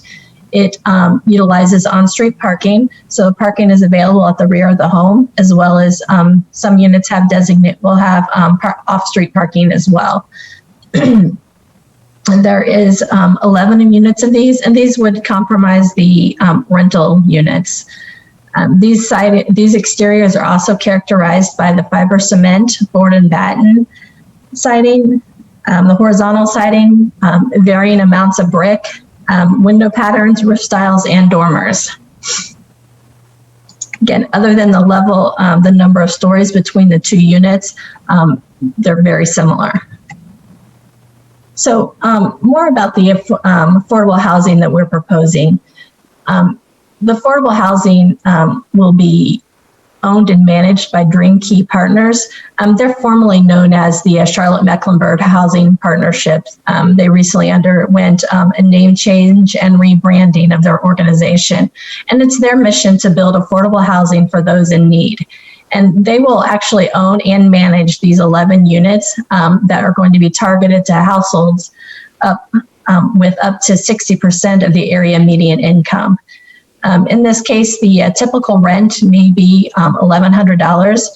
Note that rents will vary based on household size and the income level of the tenant, as well as what the designated area median income is for the area, and that area median income will change, can change year by year. These townhomes will be permanently affordable as rentals for the life of the building, which we estimate that building, the life to be between 80 and 100 years. And it's important to note that the buildings, whether it's affordable or a retail building, a for sale building, it is built to the same standards and specifications, and all units are subject to a homeowners association. Also wanted to note, in addressing a question raised during our public hearing, is that the HOA dues are not passed on to the renter. Rental amounts are designated by federal charts based on household size and area median income. The HOA dues and the fees, those fees are absorbed by the management of the buildings. In order to own and build these units, there's almost $250,000 being collected or gathered through private grant money and loans. And so that will provide for the overall construction, the purchase of these buildings, and the management. And that's a process that goes on for the life of the building. But it's important to note that these buildings are funded with private grant money and through loans, and that there's no government or federal dollars or local dollars being used to build these units. So that is just an overview of our proposed project. Keith or I would be happy to answer any questions that you might have. Thank you. Are there any questions or comments? Commissioner Miller. Thanks. Sorry to dominate this. I recently walked the new Greenway, which if you come to the boardwalk at Old Monroe Road, John Street by Greylock Ridge, and you jog left, you can cross John Street and go into the Crestdale area on the new Greenway and then get on the Heritage Trail. My question is, isn't this new Greenway just to the left of your product at the entryway of Greylock Ridge? Isn't it at the top of this screen in gray? I can answer to that. From my understanding, that is actually right within the right of way. It's not on our property. So when that road gets built, that will have to be demolished. It's whoa. So we just built a new Greenway and it's going to be demolished? So let me answer that. I know that sounds troublesome, but when we built the Greenway, we had no idea what that road is being built with bonus allocation dollars that the board may be aware of that Dana Stujanki brought and Susan brought to the town. But when we built the Greenway, we had no idea those bonus allocation dollars were available, and they only became available recently because of the widening of 485. And that money actually came through the General Assembly. So, it is a little bit sad to watch this take place. However, it was just bad timing, and staff had no idea the street was going to be built so quickly. And I would also point out that as part of our project, we will be constructing along our property a 10-foot sidewalk that meanders along Greylock Ridge Road that acts or replaces that greenway. Mr. Whitley. I think Donna answered what I was gonna say, that I thought that a 10-foot road sidewalk would take care of that. Yes. Placement. Correct. Mayor Pro Tem Garner. What sort of outreach did you do to the Rainbow Ridge community? For outreach, we sent out the required notices that were required for our community information meeting, as well as, I believe, staff to address the public notice requirements for the rezoning. I ask that because there's a large Vietnamese population, and I'm not sure they necessarily, many members of the community necessarily can read English or would know about the community meeting. So I have some concerns about the integration of this development into Crestdale and into across the street. I live in Pine Forest. I'm looking at it, and I'm looking at this $1,100 a month rent, and that's the mortgage I pay for my house, which is just a little bit further down the street. I think that the need for affordability right now is for the service workers in Matthews. That's, to me, a big issue, is that a lot of our traffic comes from AM and PM commuters coming into town and then driving home because they can't afford to live and work in Matthews. And I'm seeing a lot of conversations. I'm friends with a lot of chefs, and nobody can really hire. There's a giant need for restaurant workers, but restaurant workers get paid $15 to $20 an hour. And somebody who makes $30,000 a year can't afford this $1,100 a month rent. So in my mind, I'm having trouble calculating and making sense of $1,100 being considered affordable. And then looking at it and seeing a 2-story affordable unit singles out the members of this particular development who would need affordable housing. I thought the initial interest was mixing affordability into traditional homes, so that there wasn't a spotlight on different income levels. I also have some concern about the phrase of driving through, which I heard Mr. Finn say, and I think it was sort of a casual, just in conversation. I do have concerns about a neighborhood street with a quaint neighborhood feel being a deterrent for people using Greylock Ridge Extension, and the whole sort of study we did, sub-area study of John Street, as we discussed whether to widen John Street, was to create a flow around the downtown Matthews. If people feel like they're driving through a neighborhood, they're probably just going to continue driving through my neighborhood instead of turning off and getting onto Greylock Ridge Extension. I think my only comment would be as far as the rentals. I know this came up before, and we did a little bit of analysis in the Matthews area. The median rent is $1,080 for a one bedroom. So, I can't speak to everyone's cases as far as who pays what in terms of mortgages or rents, but as an average in the Matthews area, a 3-bedroom for $1,100 is probably going to be very hard to come by.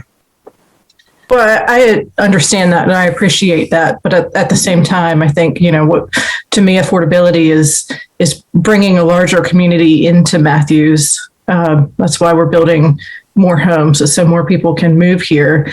But if the need, if we're discussing expanding what Matthews already is, that's affordable for Matthews. But if we're discussing how to make Matthews affordable, that's a different discussion. I would also add that the determination of the rental rates are federally mandated, and they're based on many different factors. One is the area median income, so that's looking at income levels, but it's also looking at household size, number of persons within living in the unit, the number of bedrooms. And so, there's a lot of variation. And so we would, so you may see rents for some individuals, some houses that are lower. If it's a larger household, it may be higher. So I think there's a lot of variation, but we would typically think, typically or on average, that might be around 1,100. Right, but at that point, you would look at the calculations and say, instead of doing 60%, we would rather do 50%. We don't set that bar. That's going to be the Affordable Housing Partnership. That's kind of their bailiwick. What we're doing is we're offering these homes for that purpose. Again, it's not a mandate. It's not a requirement, but it is something that we do want to contribute and kind of walk arm in arm with Matthews to help provide and solve for that issue of affordability. Yeah, I certainly understand that. I just, we have lots of projects coming to us that are highly dense projects. And for us as a board to approve it, I want to see something that fills a need that nothing else is filling. And if I look at this and I see my mortgage is considered an affordable rent, then I'm not seeing a need filled. Commissioner McCool? I just wanted to clarify something going off of what Mayor Pro Tem Garner said. Are the affordable units the only ones that are that size? What, in terms of the 2-story? Yes. Okay, the square footages are the same almost. The difference is on the 3-story, you're adding a garage to the lower level. So that's the majority of that square footage. So my question is, are the affordable ones the only ones that are 2 stories? Correct. Yes. In my opinion, I agree. It looks like those folks will be singled out in a way. I mean, it's like, okay, there's a bunch of 3-story units, and then here are the few buildings that are 2 stories, and those are the affordable housing. I can see there's stigma that's going to come along with that, and that makes me a little uncomfortable, to be quite honest. So I don't know what can be done to mitigate that. I don't know, it feels like they're being singled out. That may not have been the intent. It may have just been, a dollars and cents thing. But from my perspective, it seems like they're being singled out, and it could be stigmatized as time goes on. And we don't want that, So that's my thought. again, I think it's great that you're trying to bring affordable housing. I had been in the market for housing recently, and I mean, you are bringing a price point that's better than most, but it is still kind of shocking that like, wow, $1,100 a month is still affordable. I mean, I think I can understand that shock, but I appreciate the effort. I just have a few concerns. That's all. Sure. And if I could speak to that, Commissioner, I appreciate your comments. We actually intentionally did look at that. We obviously do not want to provide any sort of a stigmatization here. And that's why we purposely put them within the mix of the 3 stories. The problem you run into is one building in and of itself can't have the mix of 2-story and 3-story. So the building has to be either all 3-story or all 2-story. So we took the building, if you will, and we said, well, let's just kind of strategically place this so that they're not all in one corner of the entire project. So we did take that into consideration. And for the most part, when people are starting to live there, it's like, I don't know if my neighbors have affordable housing or rents. It's not public knowledge.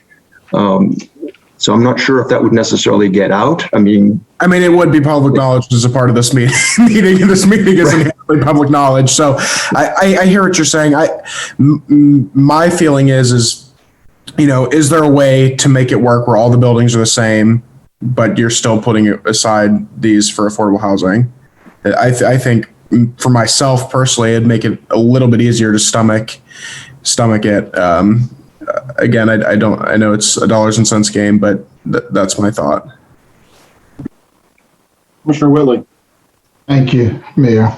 I like the revised plan. It looks like it made a little bit better greenery where you can have some space in between the units. And to Commissioner McCool's comments, I see where those 3 units are just all together, and I think that's good that they all on be together. But I can tell you that $1,100 a month is a good price. And Ken, I think you just moved, and I think you got a 2-bedroom. I think that's way more than $1,100. But at the same time, when you talk about affordability, I'm trying to get some people to be able to rent and be in a place where what I really like is that price will not change for up to 80 to 100 years, and I think that's significant. And I know that we have got the greenway in there, and what I'm looking at is that 10-foot wide is going to replace that. I know, like Hazen was saying, we just hindsight. But at the same time, the road is going to be built from DOT. So there's a lot of pluses in this project in being able for the town to make that connectivity and giving another access to get from John Street over to the sports complex. And so I'm very proud of what you put together and brought back to us. And I'm happy with what I see here. And I appreciate Donna and Keith for what you brought back. Thank you, Commissioner. Mayor Pro Tem Garner. Commissioner Whitley, just to clarify, DOT is going to build that road whether these townhomes are put in place or not. That's correct. I'm correct, Don. Are there any other comments from the board? For me, I think you've made some admirable changes. I appreciate the fact that you're looking to do some work with Dream Key. But for me, I cannot support this project. It is still just simply too dense. It's wall-to-wall homes from one end to the other. I just don't think it meets the Matthews aesthetic, and I can't support it. And that's too dense for this small piece of property. 77 units is too many. Are there any other comments, questions, or motions? I have a question, Mayor. If they were to reduce, what would satisfy you from 75 units? Because only 11 of them are affordable. I don't know. I think it's a little late in the game. It's just wall-to-wall houses from one end to the other. And I share the concern over having the affordable ones only being the only ones that are two-story. I think that will be stigmatized in the future. You know, hey, the poor folks live in the short houses. I think it would have been much better, and it was presented earlier that they were going to be mixed in, and so I don't like the fact that they're only the affordable housing are different than the other ones.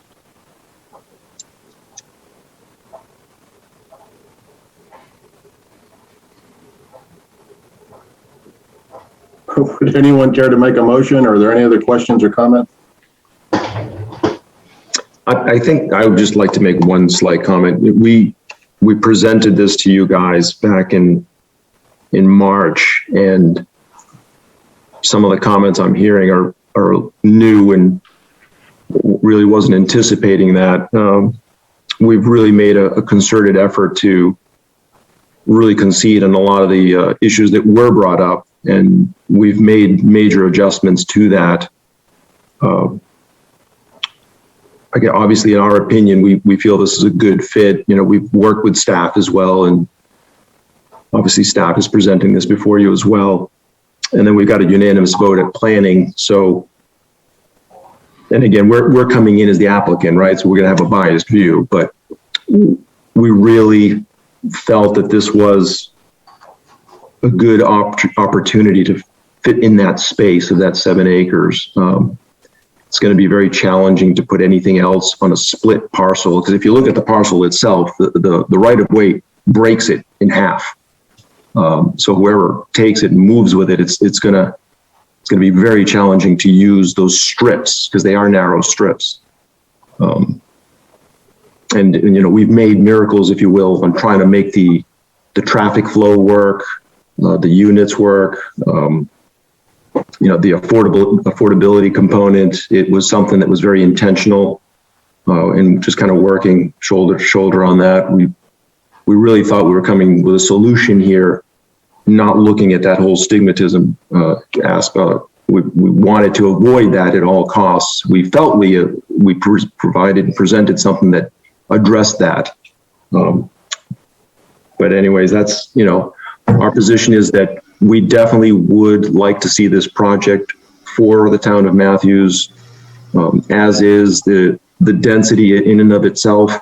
Our concern is, you know, if we were to reduce the density, I'm not sure if we could afford to do the affordable housing, because those are off of our books. Like, we're not making money on those 11 homes. We're offering that up at cost. So, you know, that's off of us. So technically we're asking for 64 homes at the end of the day, you know, for our purposes, if you will.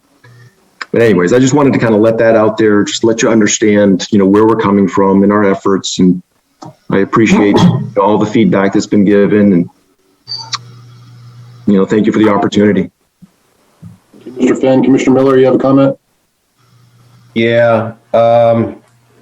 I've walked that greenway and it is beautiful. I've asked about the ribbon cutting, and I'm extremely disappointed that we built a greenway where it's going to be torn up and replaced with a sidewalk and an urban development. But I'll get off of that, and I will support affordable housing, and I will support the planning board in that they recommend that we make a favorable recommendation, a zoning application 2020-727, to change the zoning from R9 to MUD. So I will make that motion to change zoning from R9 to MUD on that petition. Thank you, Commissioner Miller. We have a motion. Feasible. Yep. I haven't got a second yet. But you still need to make that in the initial motion. All right, I'm sorry. In that it's consistent with the land use plan, because it will provide a variety of housing styles to include affordable. The density will make that available, and the location encourage design and construction of alternative style housing and infill development, and that it's reasonable in that it provides for a transitional land use between an approved mixed-use project and single-family zoning. I'll second that. Okay, we have a motion from Commissioner Miller, a second from Commissioner Whitley. Is there any discussion? Commissioner McCool? I have a question. I don't know, Charlie, tell me to stop if I'm saying, but is asking the applicant, is there a way to make those affordable units the same as the rest and come to us in 2 weeks or 4 weeks with that revised to your plan? You can ask the question. That's my question. Yeah, you can ask the applicant. Yeah. Mr. Fan, do you have a response to that, sir? I can respond. I didn't want to break protocol. Go ahead, sir. Okay. Yeah, I'll be honest with you. We're trying to keep it inexpensive in order to make the affordability components. By us changing the size of the building, it changes the cost, and that cost unfortunately gets passed on to the affordable housing entity, Dream Partners. And right now, you guys are probably witnessing it and seeing it. The commodities are going through the roof, lumber, et cetera. So just to keep it in check, it was the best solution for this application. That's the only reason we did that. All right. Okay. Thank you. Sure. Are there any other comments or questions before I call for the vote? All right, we'll call the vote. Mayor Pro Tem Garner?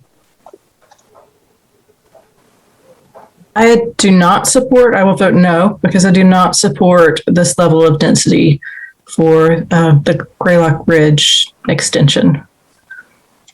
Commissioner Whitley? I'll support it, yes. Commissioner McCool? No. Commissioner Miller? Yes. Commissioner Bland? Yes. And I vote no. So I believe that does not pass 3-3. Is that correct, Charlie? That's correct. Okay. Thank you. May I ask a question? Sure. What is the reapplication process in terms of timeline? Mr. Camp, would you address that, please?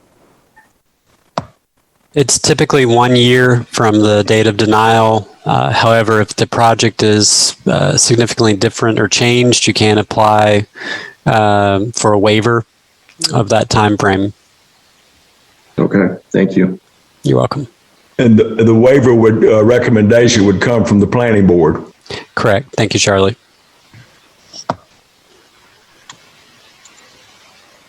All right, I believe we need a motion to bring Mr. Urban back into our meeting. So moved. Second. Okay, we'll call for the vote. Mayor Pro Tem Garner? Yes. Commissioner Miller? Yes. Mr. Bland? Yes. Excuse me, Mayor. This doesn't require a vote. He was recused, excused. Okay. Welcome back, Commissioner Urban. I'll now take a motion to, we don't need to do that. Let's move on, right, to our consent agenda, item 10. I'll make a motion that we approve consent agenda item 10A through 10F. We have a second. Second. Okay, we have a motion by Commissioner Miller, a second by, who was that, Commissioner McCool? Bland. I'm sorry, Commissioner Bland. Okay, I'll call for the vote. Mayor Pro Tem Garner? Yes. Commissioner Whitley? Yes. Commissioner McCool? Yes. Commissioner Miller? Yes. Commissioner Bland? Yes. Commissioner Urban? Yes. Okay, thank you. That passes. I'd vote yes as well. Passes unanimously. We go on to unfinished business. 11A, consider a resolution supporting the Link Silver Line locally preferred alternative. I believe Dana Stujenki is going to present this. Hello, Dana. Yes, can everyone hear me? Mm-hmm. Okay, and I believe we're letting in the room. I see Jenna, Nichols as well as Andy Mock with CATS to help me present this item. Jay, could you pull up the memo for me? Okay. So I'm just going to recap from the memo how we've gotten here tonight, starting off with just letting you know, reminding you that we started this process March 8th of this year. We came to you at a 5:30 meeting. And then on March 22nd, we came back to discuss a resolution. You guys had some questions. We wanted to follow up with CAT staff.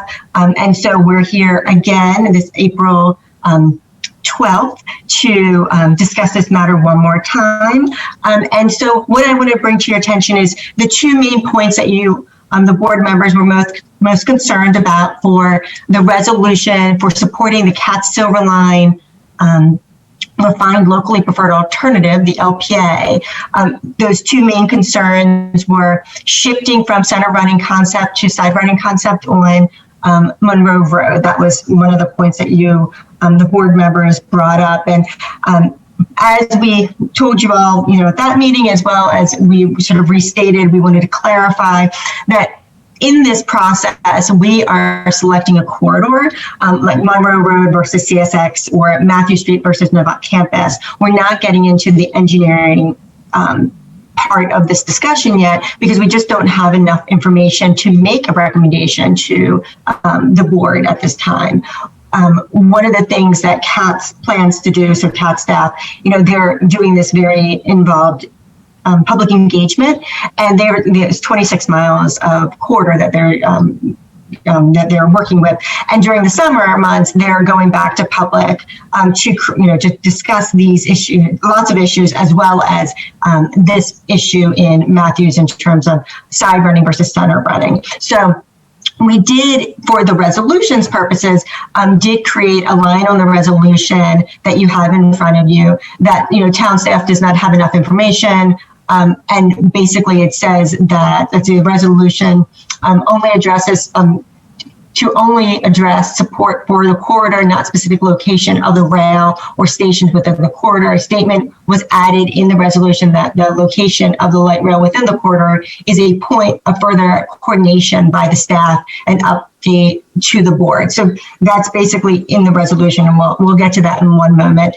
The other point we wanted just to make sure you all understood that we did, follow through, and CAT staff did follow through, is there was some concern about contacting different property owners and Monroe Road, particularly on Monroe Road, and those two. Basically, the two groups that you wanted us to contact, or I should say CATS to contact, was Daniel Levine and, his being a large property owner, as well as Taft Development, which is the address, which is the apartment complex on Monroe Boulevard. Andy Mock has a good working relationship with Daniel Levine because he does own parcels along the Silver Line and Blue Line. So he was able to reach out to him shortly after our the past meeting and had a discussion with him. He's in full support of the Silver Line, and he also said that he prefers side running, was his comment, and he was willing to speak to any commissioner or staff who had questions about light rail and his experiences with light rail. In addition, Jay Camp spoke with some senior leadership at Taft Development. Andy Mock doesn't know that group as well as he knows Mr. Levine. And so Jay on our side was going to do an introductory meeting so that then Andy could contact them and have a discussion. So I know that Jay did speak with the Taft Development folks. They were extremely supportive of light rail on Monroe corridor, and they do have questions about side running versus median running, and that Andy is more than happy to talk to them about. They have not had that meeting yet, and so that's still in process. But I think again that goes to the fact that they are continuing. CATS is continuing their public engagement. It doesn't end with this resolution. So I would like to, let's see, is there any other, I do want to remind you all that, staff is participating in several Silverline team meetings. I know personally I'm involved in project management teams. There's 3 studies going on. There is a Silverline design study, which is, Andy and Jenna are heading. There's the rail trail through CATS that we're working towards, creating a rail trail alignment, as well as the transit-oriented development study. And so, just so you all are reassured that we have lots of touches and input into this process. And by no means is this resolution one and done. And so, Jay, if you want to, I guess we can go to the end of the memo. Scroll down for me, thank you. And so, we've come to you as staff to, and our recommendation is to adopt the resolution supporting the refined locally preferred alternative development developed by CAT staff and the town of Matthews. And if you want to, Jay, flip to the resolution, I do want to just bring to your attention a couple of things that we did include that were different. So if you go to the resolution and go to the bottom of we're at the top of page 2. Yeah, perfect. Yeah, right there. So basically everything's the same except for this section. Number 3, we changed one of the recommendations. We were in our first resolution we put forth to you, we only talked about aesthetics that included just the trackway. And so we wanted to expand that. We thought that, we heard from the commissioners that they were concerned with more than just the trackway. And so it's aesthetics of the alignment, including trackway, walls, station, bridges, and other system elements. So those system elements can include murals on, utility boxes and things like that. So we wanted to make sure that we were much more inclusive with that statement. In addition, we changed the wording of number 5. We included property acquisition at the end, so working with individual property owners regarding zoning compliance and or property acquisition. And then finally, number 6, the location of the light rail within the adopted corridor, updating the board as needed. So those things we added to the resolution, hoping to have addressed your concerns for the meeting tonight. And I'm happy to answer any questions. And I know Andy and Jenna are here as well, and they are happy to answer your questions as well. I have a question for Jay. Jay, you met with the Taft folks? Yes, sir. And they expressed no preference for side running or center? No, I would describe our meeting as them indicating just that they were extremely, extremely enthusiastic about the rail corridor being at their front door. They see it as a huge asset to their 2 multifamily communities. They do have concerns about how the design turns out, what kind of structures, may be constructed in front of the building. I think that's a fair concern for them to have. So this was not, yes, just do it at whatever cost. They would just like to better understand how the design is going to play out. And that's why we're coordinating this follow-up meeting with Andy and Jenna right now. So it was not, I guess what I'm saying is it was not a no strings attached endorsement. They want to know more, but in general, they absolutely prefer the Monroe Road corridor as opposed to CSX. Are there any questions?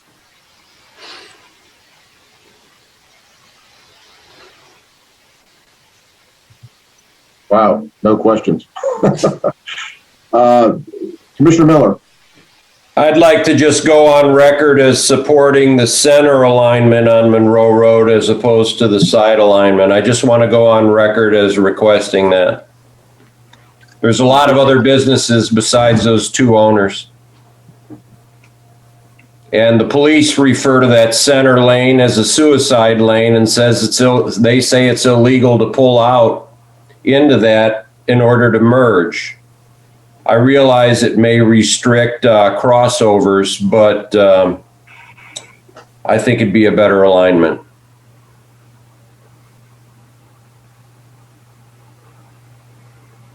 Is there any other comments, questions? Mayor Pro Tem Garner?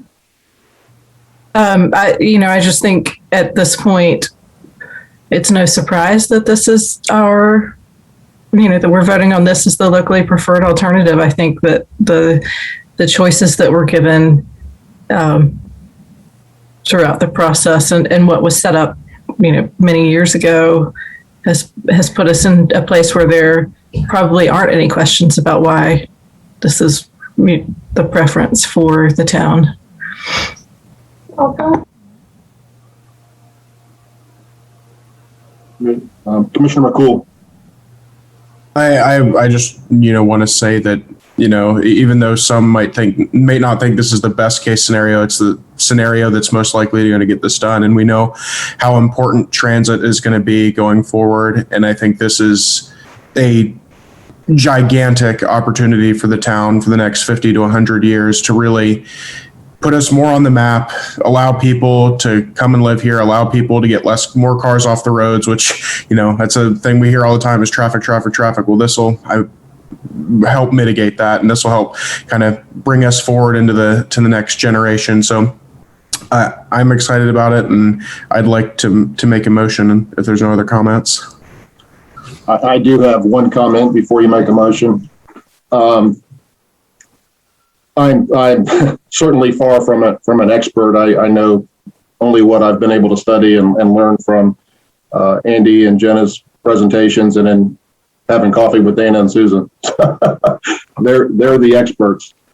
However, it appears to me that the corridor along Monroe Road would be better served with a center alignment, and I want to go on the record saying that that's what I would prefer at this point. Also, now my opinion may change with going forward, but I want to make sure that any motion that's made is that we are endorsing the corridor only and not the alignment, because it would appear, based on what's been presented, is that Katz is saying they want a side alignment right now. That's the preferred alignment, and from everything I can tell, that's probably not the best for Matthews along that corridor, in my opinion. And I'm certainly not an expert. You guys are the experts, and maybe my opinion will change, but I just want to make absolutely clear that we are not endorsing, center running versus side alignment, only the corridor itself.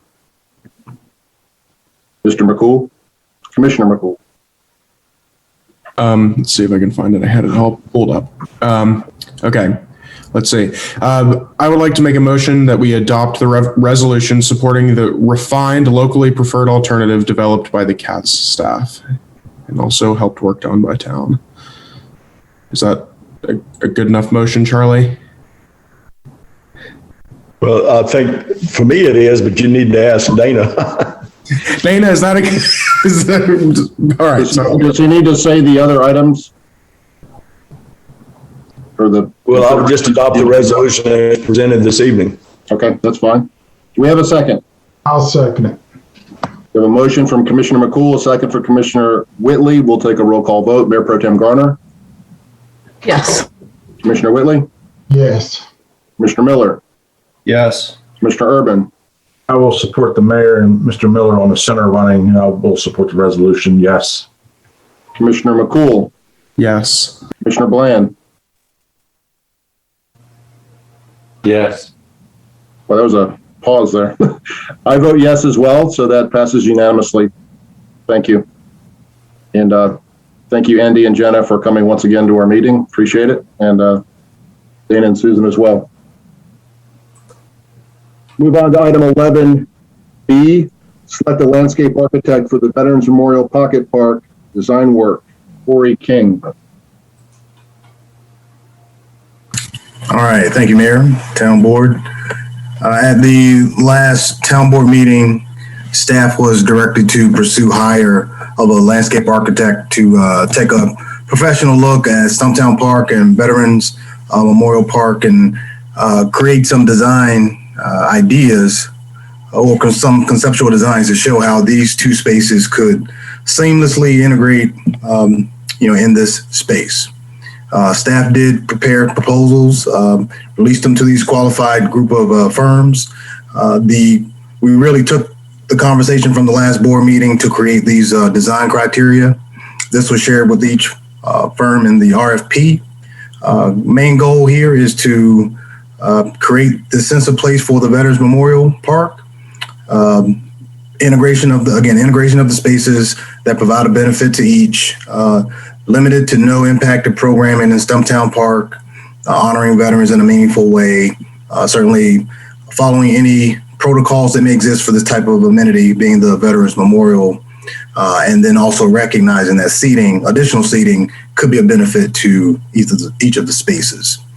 The deliverables in this case is, we ask for pricing for 2 public meetings, one being the stakeholder meeting and then the presentation to the town board, recognizing that it could be some additional meetings if needed, 3 conceptual designs, and costs for each of these designs. And so staff, scroll down, did review and rank all of these submittals. There were 4 firms that produced proposals for us. Staff ranked these according to the criteria being quality and responsiveness of the proposal, experience designing and planning these type park projects. And we did exempt this project in the previous meeting also from the general statute that ultimately limits our ability to use cost. And by exemption, we were able to ask for the upfront costs for this design work. And as you see the results here, Stewart Engineering scored the highest, and just so happened that they were also the lowest cost. Again, a large range of experience. Each of these firms, could have done a great job, but again, Stewart jumped off the page as the best firm to hire for this project. Some of you may be aware, Stewart is very familiar with Stumptown Park. They've done a lot of work with us in the past, creating the built out version of Stumptown Park, if you will, showing the entire block, also some other conceptual design work. So tonight, staff is requesting funding and also, authorization to move forward with hiring Stewart as the landscape architect firm to take that closer look at Stumptown Park and Veterans Memorial Park for us. Thank you, Corey. Are there any questions, comments, or motions?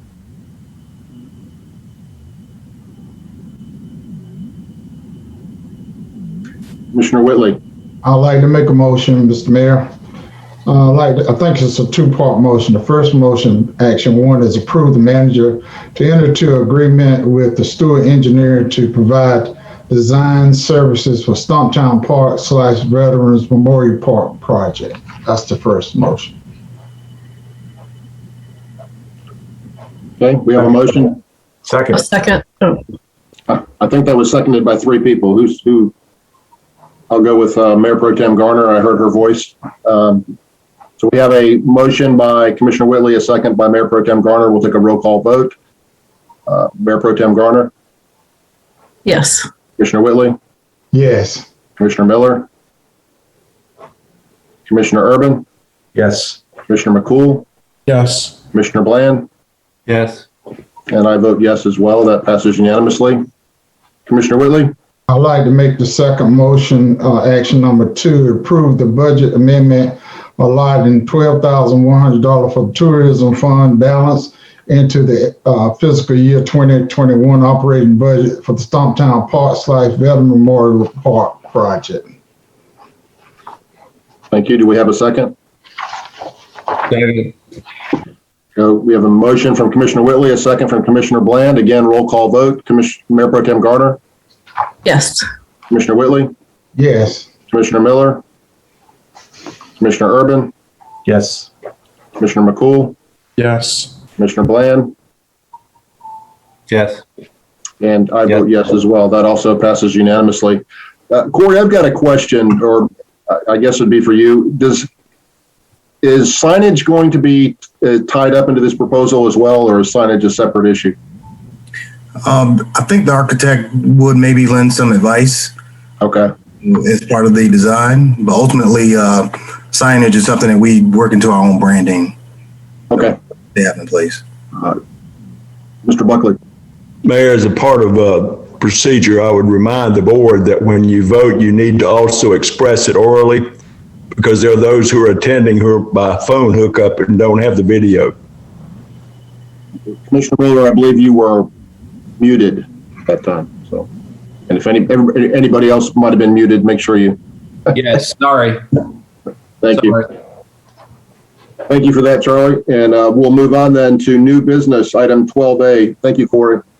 12A, consider tax refunds. Those are always good. Maybe. Becky? Sure. Thank you, Mayor, members of the board. What we have in front of you tonight is really some cleanup that we are looking to do related to some historic tax refunds that have either been issued by the town previously or should have been issued by the town over the last couple of years. And over the last few years, we've had some turnover with staff. And it came to our attention recently that with the communication process that had been happening between the county and the town, that it was possible that some tax refunds could have been missed. And then in going back and doing research, we were also able to realize that we had been issuing some tax refunds without bringing them to the board, which is a requirement under General Statute 105. So we did a complete audit of all of the tax refunds that the county had record of that should have been issued dating back to 2017. And we were able to find tax refunds that the town had issued that needed to come before this board as a formal authorization in order to issue them. And then we did also find a few tax refunds that should have been issued that were outstanding that we owe back to some of our taxpayers. So we have provided a list of the two separate types of issues that we've got in front of us. And so what we're looking for the board tonight is to essentially retroactively authorize the tax repayments that we had made to bring us into compliance with the state statute, and then also issue authorization for a couple of outstanding tax refunds. We've had any interest recalculated by the county to make sure that all of that was exactly where it needed to be. And so that total of outstanding tax refunds is $11,999.50. So happy to answer any questions, but that is the request in front of the board tonight. All right, do we have any questions about a motion? I have a question for Becky. So Becky, my understanding is the money's already been given. You just want us to catch up to where we are. Is that right? Yeah, so the vast majority of these refunds, they are issued or they're authorized by the county for a variety of reasons. In most cases, it has to do when somebody is disputing the tax valuation of their property, they file an appeal with the county, they go through a process, and if the county finds in their favor, they'll make an adjustment. The county issues the refund for the county portion of the taxes, and then they send authorization to the town for the town's portion of the taxes that they are owed back. So the vast majority, the $265,489.93, that's already been completely paid. This action just brings us into compliance with the state code that says that the town board needs to bless those payments or authorize those payments. The only thing that we have outstanding is about $12,000 in payments that we have to send out. Thank you. Mr. Mayor, with that being said, I'd like to make a motion that we authorize payment of tax refunds with interest from tax refund in the amount of $265,489.93, and also coming up $11,999.50. Okay, we have a motion. Do we have a second? Second. Motion by Commissioner Whitley, second by Commissioner McCool. We'll take a roll call vote. Commissioner Whitley? Yes. Commissioner Miller? Yes. Commissioner Urban? Yes. Commissioner McCool? Yes. Commissioner Bland? Yes. Mayor Pro Tem Garner? Yes. And I vote yes as well. So that passes unanimously. Thank you. Thank you. Move on to item 12B, consider board appointment for Matthew's Committee on Education. I do have a question, and I don't know who this would go to. Maybe you, Hazen. I was speaking with Commissioner Miller this evening, and he told me that his role on this board was non-voting. Why is that? I'm not, Becky, I'm not that familiar with the bylaws. Are you? That was how the bylaws were written. Are elected members of all of our other boards, don't they vote on all of them? I know they do on EDAC. It's the discretion of the town board. If y'all want to make folks voting members, that's y'all's. I vote on the chamber. It just seems kind of odd that I didn't know that. I didn't realize that Commissioner Miller didn't have a vote. Commissioner Miller. Thank you. Yeah, Becky and I are both on that. We provide guidance, insight, direction, whatever other adverb you want to use, but we don't set the agenda and we don't vote or steer direction. So I think we have redundant roles in many ways. And whoever replaces me, I would like to urge the bylaws to be considered to be rewritten so that new member could vote and provide more input. But could I ask Becky, could you take that before them and see if they would consider, I guess it'd be at the pleasure of the group ultimately, but I would like to see our elected leader have a vote. So I wrote out, Commissioner Whitley? Becky, do you vote? Do not. I take assignments. Yeah, and I think it's appropriate that a staff member not vote, but I think our elected person probably should. So I sent an email to everyone asking who would be interested in taking Commissioner Miller's spot. And Jeff, we thank you for your multi-year term that you spent on this committee. And Commissioner McCool has volunteered to fulfill this obligation. And I think that's a good idea. I told him he's the most recent one of us to have been in school, I think, so, or certainly in our public schools. So I would entertain someone making a motion for us to accept Commissioner McCool as I'll make that motion that Commissioner Ken McCool replace Jeff Miller on the Matthews Committee on Education. Thank you, Jeff. Do we have a second? I'll second that. Second. All right. So we have a motion from Commissioner Miller, a second by Mayor Pro Tem Garner. We'll take a roll call vote. Commissioner Whitley. Yes. Commissioner Miller. Yes. Commissioner Urban. Yes. Commissioner McCool. Yes.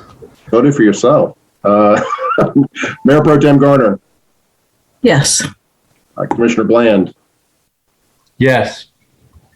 And I vote yes as well. I will say Ken was very enthusiastic about this. So Ken, we appreciate you raising your hand and joining this board, and keep us apprised of what goes on there. We appreciate it. I look forward to it. Thank you, guys. All right, we will move on to consider board response to upcoming proposed legislation. The first is Senate Bill 349, House Bill 401, elimination of zoning controls. Mr. Camp. Thank you, Mr. Mayor.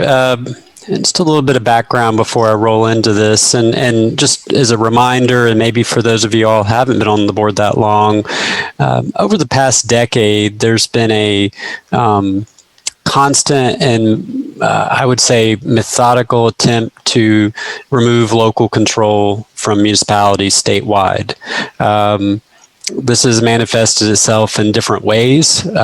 Several years ago, local communities were prohibited from having design restrictions on single-family residential or any sort of residential developments within their communities. We've been restricted from, additional provisions have been enacted that allow billboard companies to cut trees down along interstates and to replace their non-conforming signs and essentially keep them forever. even if a community like Matthews has prohibited billboards in its jurisdiction. We've had removal of, or at least proposals to limit water quality initiatives that local communities may enact to improve their water quality. And tonight, before you this evening, we have a fairly major proposal that would really upend development in Matthews and community statewide, and that would be to essentially allow duplexes, triplexes, quadplexes, and townhomes by right in all single-family zoning districts. So if you take the conversation you're seeing just across the border in Charlotte about their new comp plan, where they're proposing to add so-called gentle density in certain parts of the city of Charlotte. For instance, quadplexes would only be allowed, as I understand it, on collector or arterial roads. This bill would eliminate communities' ability to have any regulations whatsoever. So all development, as you see, and I have it noted, you're welcome. If you haven't looked at this yet, I've highlighted, this is a 12-page bill, and I've highlighted the pertinent points here. Essentially, it changes the definition of a single-family dwelling in the building code so that it means all of these styles of housing. As I read the bill, there is no reference to density. It's performance-based, so if you meet the setback requirements for a single-family home, you may also be able to build 5 or 6 townhomes in that same footprint without any regulation.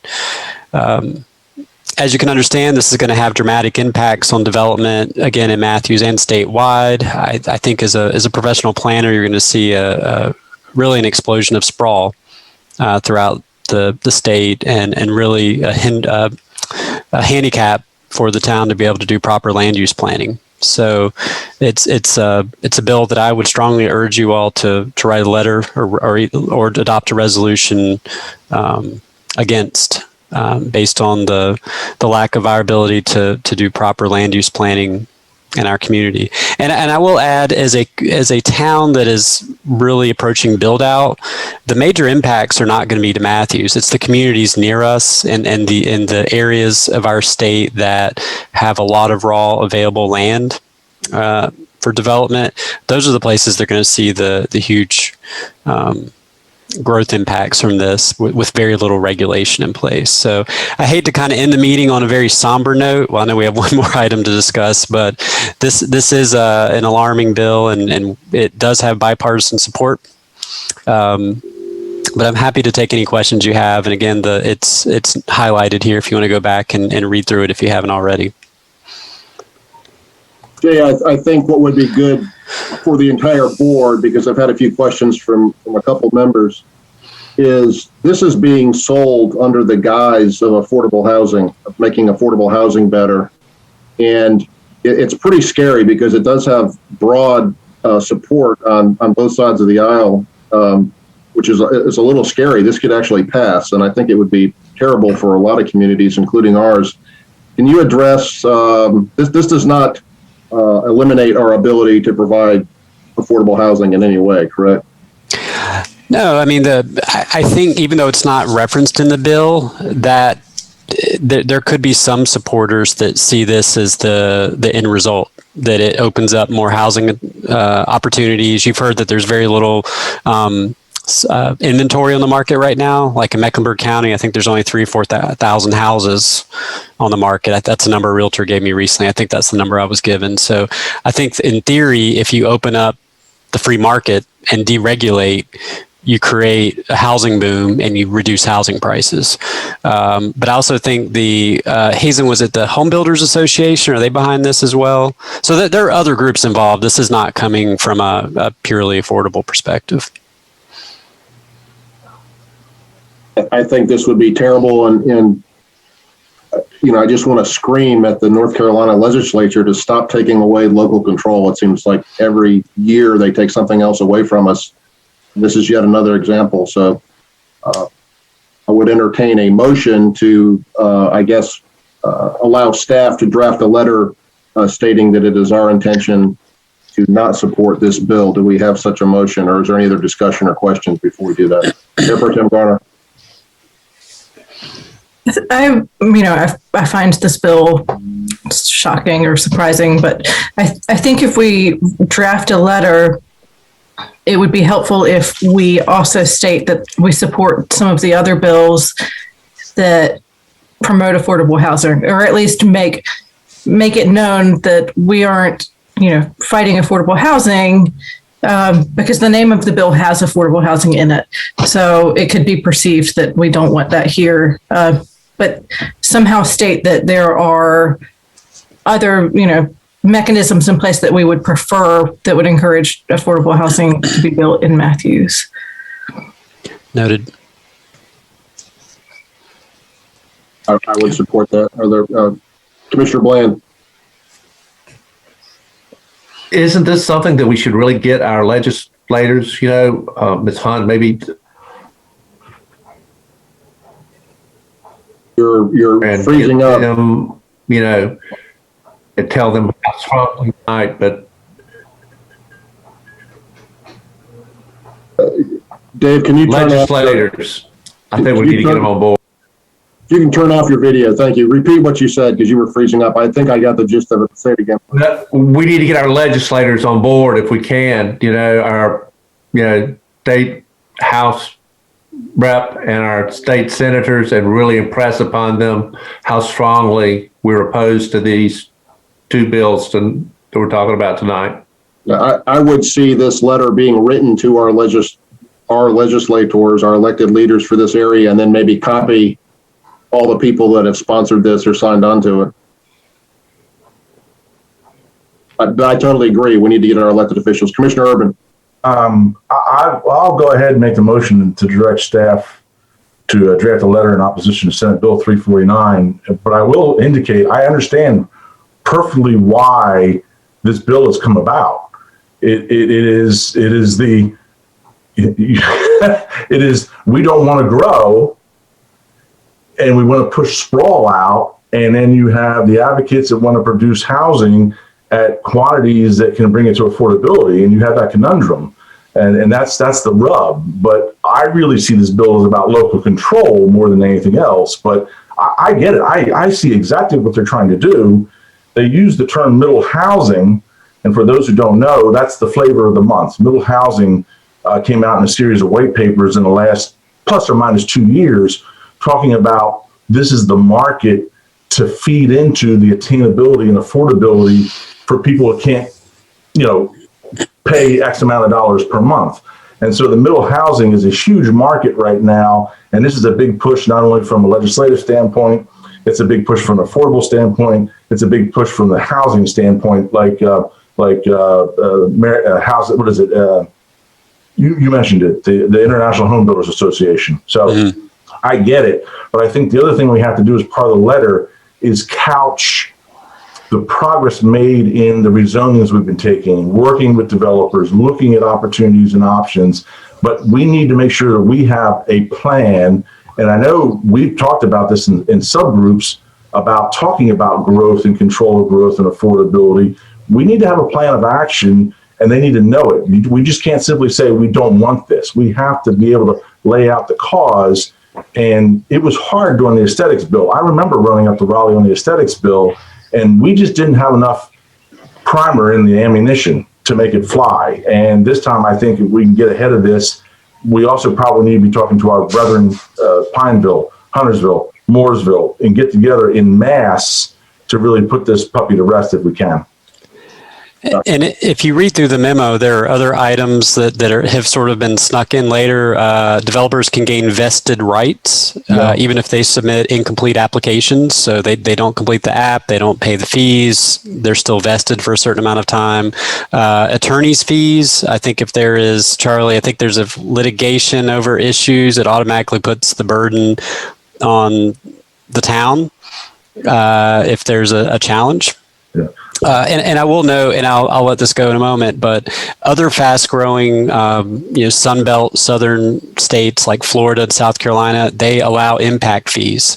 It's a way for local communities to address rapid growth and to tell communities we're going to force rapid growth at you, and we're also not going to give you the tools to address it it's an additional slap in the face to not allow us to address it in any other manner. So I agree. And it's the perfect storm, because when do you have the planning folks in concert with the home building folks, in concert with the affordability of folks? It's the perfect storm for them. It's an opportunity that my enemy is my enemy, kind of, so to speak, but they have a common goal, and it benefits the three from that aspect of it, and leaves us out hanging out to dry. Mm-hmm. Some valid points there, Commissioner Urban, and I think they kind of blend a little bit with what Mayor Pro Tem Garner said, with saying that we're not against affordable housing and we have other means to get there. But this is akin to me to wiping the gnat on the baby's head away with a sledgehammer. I mean, it's just way overkill. Little huge overreach, and this has got to stop. It's just getting to the point of ridiculousness. Commissioner Whitley. Thank you, Mayor. Thank you, Renee. And that was my concern. For the years that I've been on this board, I've always pushed affordable homes. I'll try to look out for those who are less financially blessed, to make sure that they have decent and affordable homes. And I SWAT to make sure that in voting for this, that we're not, as a town, is not saying we're not for that. And I think after reading through all of this, and I did read Jay through the whole thing and just try to get some feel, but it is some, and I hear what John Urban said. He's exactly right. What it is control. But certainly, I don't ever want to take the voice away from the local government, because it's our community and it's ours to say what we want to see in our community. So after reading through it and talking with the mayor and Renee and getting some information, I'm on board with it, as long as it's not killing the affordable home, because that is something dear to me that I think that is needed for the poor people. I guess that's the word I want to say, are those who are less financially blessed. Mr. Miller. Thank you. I just wanted to mention, I have a sample letter that was sent to me by a couple other commissioners who are wanting to also band together as the 6 towns. Rather than reinvent the wheel, I'd be happy to turn this over to you, Mayor, or Jay Camp, or anyone, and use part or all or any of it if you so desire. Thank you. Mm-hmm. Yeah, I have lunch with the other 6 mayors in Mecklenburg County once a month, and so this is something we certainly could discuss at our next meeting for sure. So I believe we had a motion by Commissioner Urban. Did we have a second? Second. Commissioner Bland, did you second it, or? I think I did.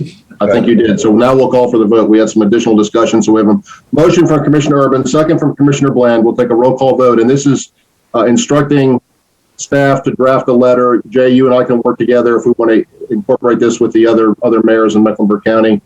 Commissioner Whitley. Yes. Commissioner Miller. Yes. Mr. Urban. Yes. Mayor Pro Tem Garner. Yes, and I'd also like to encourage us to look at House Bill 496 in the future and write a similar resolution or letter. We can look into that. Commissioner McCool? Yes. Commissioner Bland? Yes. And I vote yes. That passes unanimously. We'll go on to item 12C2, Senate Bill 455, decriminalization of town ordinances. Hazen or Charlie, do you want to take this? Charlie wrote the memo. I thought he did a good job. Charlie, if you don't mind speaking to this, I think you're more equipped than me. Well, another example of intrusion into local control. As a historical perspective, back in the late 60s, there was court reform by the General Assembly. And as a part of that, the district court was added as a trial division to the court system along with Superior Court. But they abolished the old city recorders courts, which a lot of cities had city recorders courts. Well, city recorders courts, one of the big tools in that was the misdemeanor prosecutions or criminal prosecutions of violations of town ordinances or city ordinances. Well, those were abolished. Well, this tool was remained in the toolbox of municipalities to have the criminal prosecution for violation of ordinances but it was a misdemeanor. And so it evolved that it really was not effective. It evolved such that the civil penalties toolbox got to be more popular use. And so that's still in effect. And this current bill will not affect civil penalties. But my first reaction was, and we've never used it that I'm aware of in 43 years. I asked Carlo, did he ever use it? And he said no. Henry had not used it. And so I thought, well, no big deal. But then I got to thinking about it, and I thought about it overnight. It is a big deal. Think about the noise ordinance. Think about the discharge of firearms ordinance. If those had no criminal possibilities, no criminal prosecution possibilities, then we really don't have an effective tool against certain ordinances. Now, maybe we don't need it in code enforcement, but we certainly need it for certain general provisions in our town code. But the most compelling thing to me is there are other ordinances, there are other regulations that carry misdemeanor violations. This section 2 under this current proposed bill says that there will be no criminal prosecutions except if it arises under Chapter 14, which is the criminal laws of North Carolina, Chapter 20, which is the motor vehicle laws of North Carolina, or a certain part of Chapter 90, which is a controlled substance. There would be no criminal prosecution for any other violations. Well, that to me is more disturbing than the loss of the toolbox on the city ordinances. What bothers me is we have state statutes that make it a misdemeanor to violate. And an example, under 168, when the Personnel Act, if someone was to improperly release private information from an Personnel Act, that's a crime right now, and that is punishable as a misdemeanor. Well, this act would seem to do away with that criminal prosecution, which would create havoc with the trying to maintain the integrity of the public-private portions of the Personnel Act. The Chapter 166, that's the chapter that deals with the declarations of emergency declarations. Well, you need a certain amount of criminal enforcement behind statutes in that. They do not arise under 1420 or Chapter 90. So that to me is particularly alarming. And so I would simply recommend that the board take a position that the General Assembly oppose and our delegation oppose the adoption of that Senate bill because it has some terrible repercussions on it that I didn't even think about initially, but fortunately thought about it later. So that would be my recommendation, that we take a stand against the adoption of that Senate bill. Mayor Pro Tem Garner. Shirley, I have a question about in 2019, the legislature required towns to file criminal, It had to give the General Assembly the notice of what local ordinances had potential criminal violations. Right. Was that in preparation for this, or is that something that typically happens? It was my understanding when that happened that they were working towards this end goal and were trying to dissuade municipalities from having criminal offenses. Well, I don't know if this is a direct correlation to that, or if they're connected or not. I have not, I've discussed this with the league. I've talked to Rose Williams up at the league, and she didn't mention that, but that's entirely possible that was a precursor to this Senate bill. And Hazen, did the town at that point send them a roster, or do we know how many ordinances have a misdemeanor attached? 14.4, which just amends that any violation of any ordinance can carry the misdemeanor provision. The violation of a municipal ordinance is a misdemeanor right now. But a lot of our ordinances made it the exclusive penalty being civil penalties. But all of those that we had that had the possibility of a criminal action, I'm pretty sure that Lori sent all that off Didn't she? I believe she did. Yes, I did. Yes, I'm sure she did. Commissioner Bland. Charlie, wouldn't this also have a huge impact on all kinds of unfair and deceptive trade practices or violations of 75-1.1, which are, Commissioner Bland, you were breaking up. Turn your video off, Commissioner Bland. By the attorney, 75-1.1.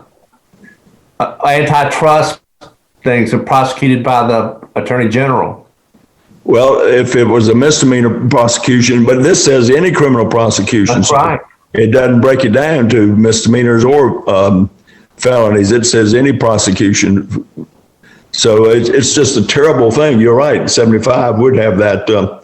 Also, the insurance laws that protect people that are crimes and doing that. It's a big business end-run, if you ask me. It's awful. Well, I think that this is probably a drafting problem. I don't think they meant to make that applicable to state statute violations, but it does say that in this section here under 14.4 that it would be only those items that are under 14, under 20, or under 90 could be prosecuted criminally. So I think there may be a drafting problem with what they have under Section 2. But nevertheless, we can't stand for this to be adopted the way it is. Charlie, would you recommend that our letter of opposition be Matthews alone, or maybe do something similar and try to get the other Mecklenburg County or other? Well, I think it would be appropriate to have everybody as possible to join in, every municipality that we can do. We can take the lead, but I think we need to include all of the Mecklenburg municipalities and the county too. I'd like to take a roll call vote on this if someone would care to make a motion. Commissioner Urban. I'd be more than happy to make a motion that we ask staff to draft a letter opposing the adoption of Senate Bill 300, which decriminalizes non-statutory offenses and other statutory offenses not enumerated in the bill as outlined by Charlie Buckley. Well, Senate Bill 300 is what I got from the Municipal Attorneys Conference, but the bill copy that I have is Senate Bill 455. So my memo 405. 455. 455. So let's okay. House Bill 455 then. Correct. Okay. We have a second. Second. The second from Mayor Pro Tem Garner. Take a roll call vote. Commissioner Whitley. Yes. Commissioner Urban. Yes. Mayor Pro Tem Garner. Yes. Commissioner McCool. Yes. Commissioner Miller. Yes. Commissioner Bland. Yes. I vote yes as well. That passes unanimously. Thank you. We'll go on to the mayor's report. I think I have a few items. One of the things that we probably need to discuss, and perhaps we can put this on our agenda for our next meeting, is I think most of you are aware that a while back, the chairman of the State Board of Elections suggested that all elections in North Carolina be delayed until the census information is finalized, which really only affects those municipalities that have districts, which we don't. And I think there's really a very small minority of all the towns in North Carolina fit this requirement. But some of our sister towns, like Huntersville is one that I'm aware of, passed a resolution from their board saying that they wish to have their election in November. If we don't do that and say that our election was delayed until May or whatever, then our term would only be for a year and a half or whatever. We'd still have the next election the following November.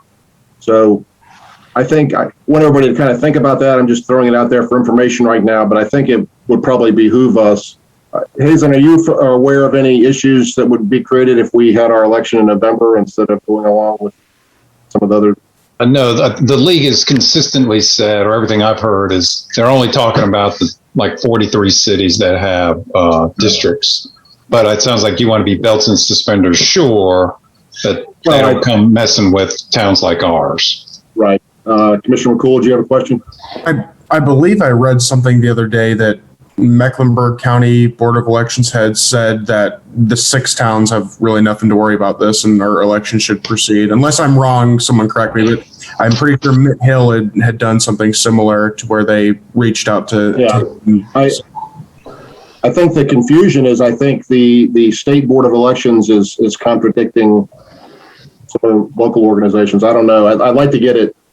I think all of us would like to have it finalized and know whether we're going to be if our term will end in November or be extended. So that's something to consider. Yeah. I want to remind everybody that this Saturday from 8 to 10, there will be a cleanup. Hazen, sign up for that on the website. Yes, sir.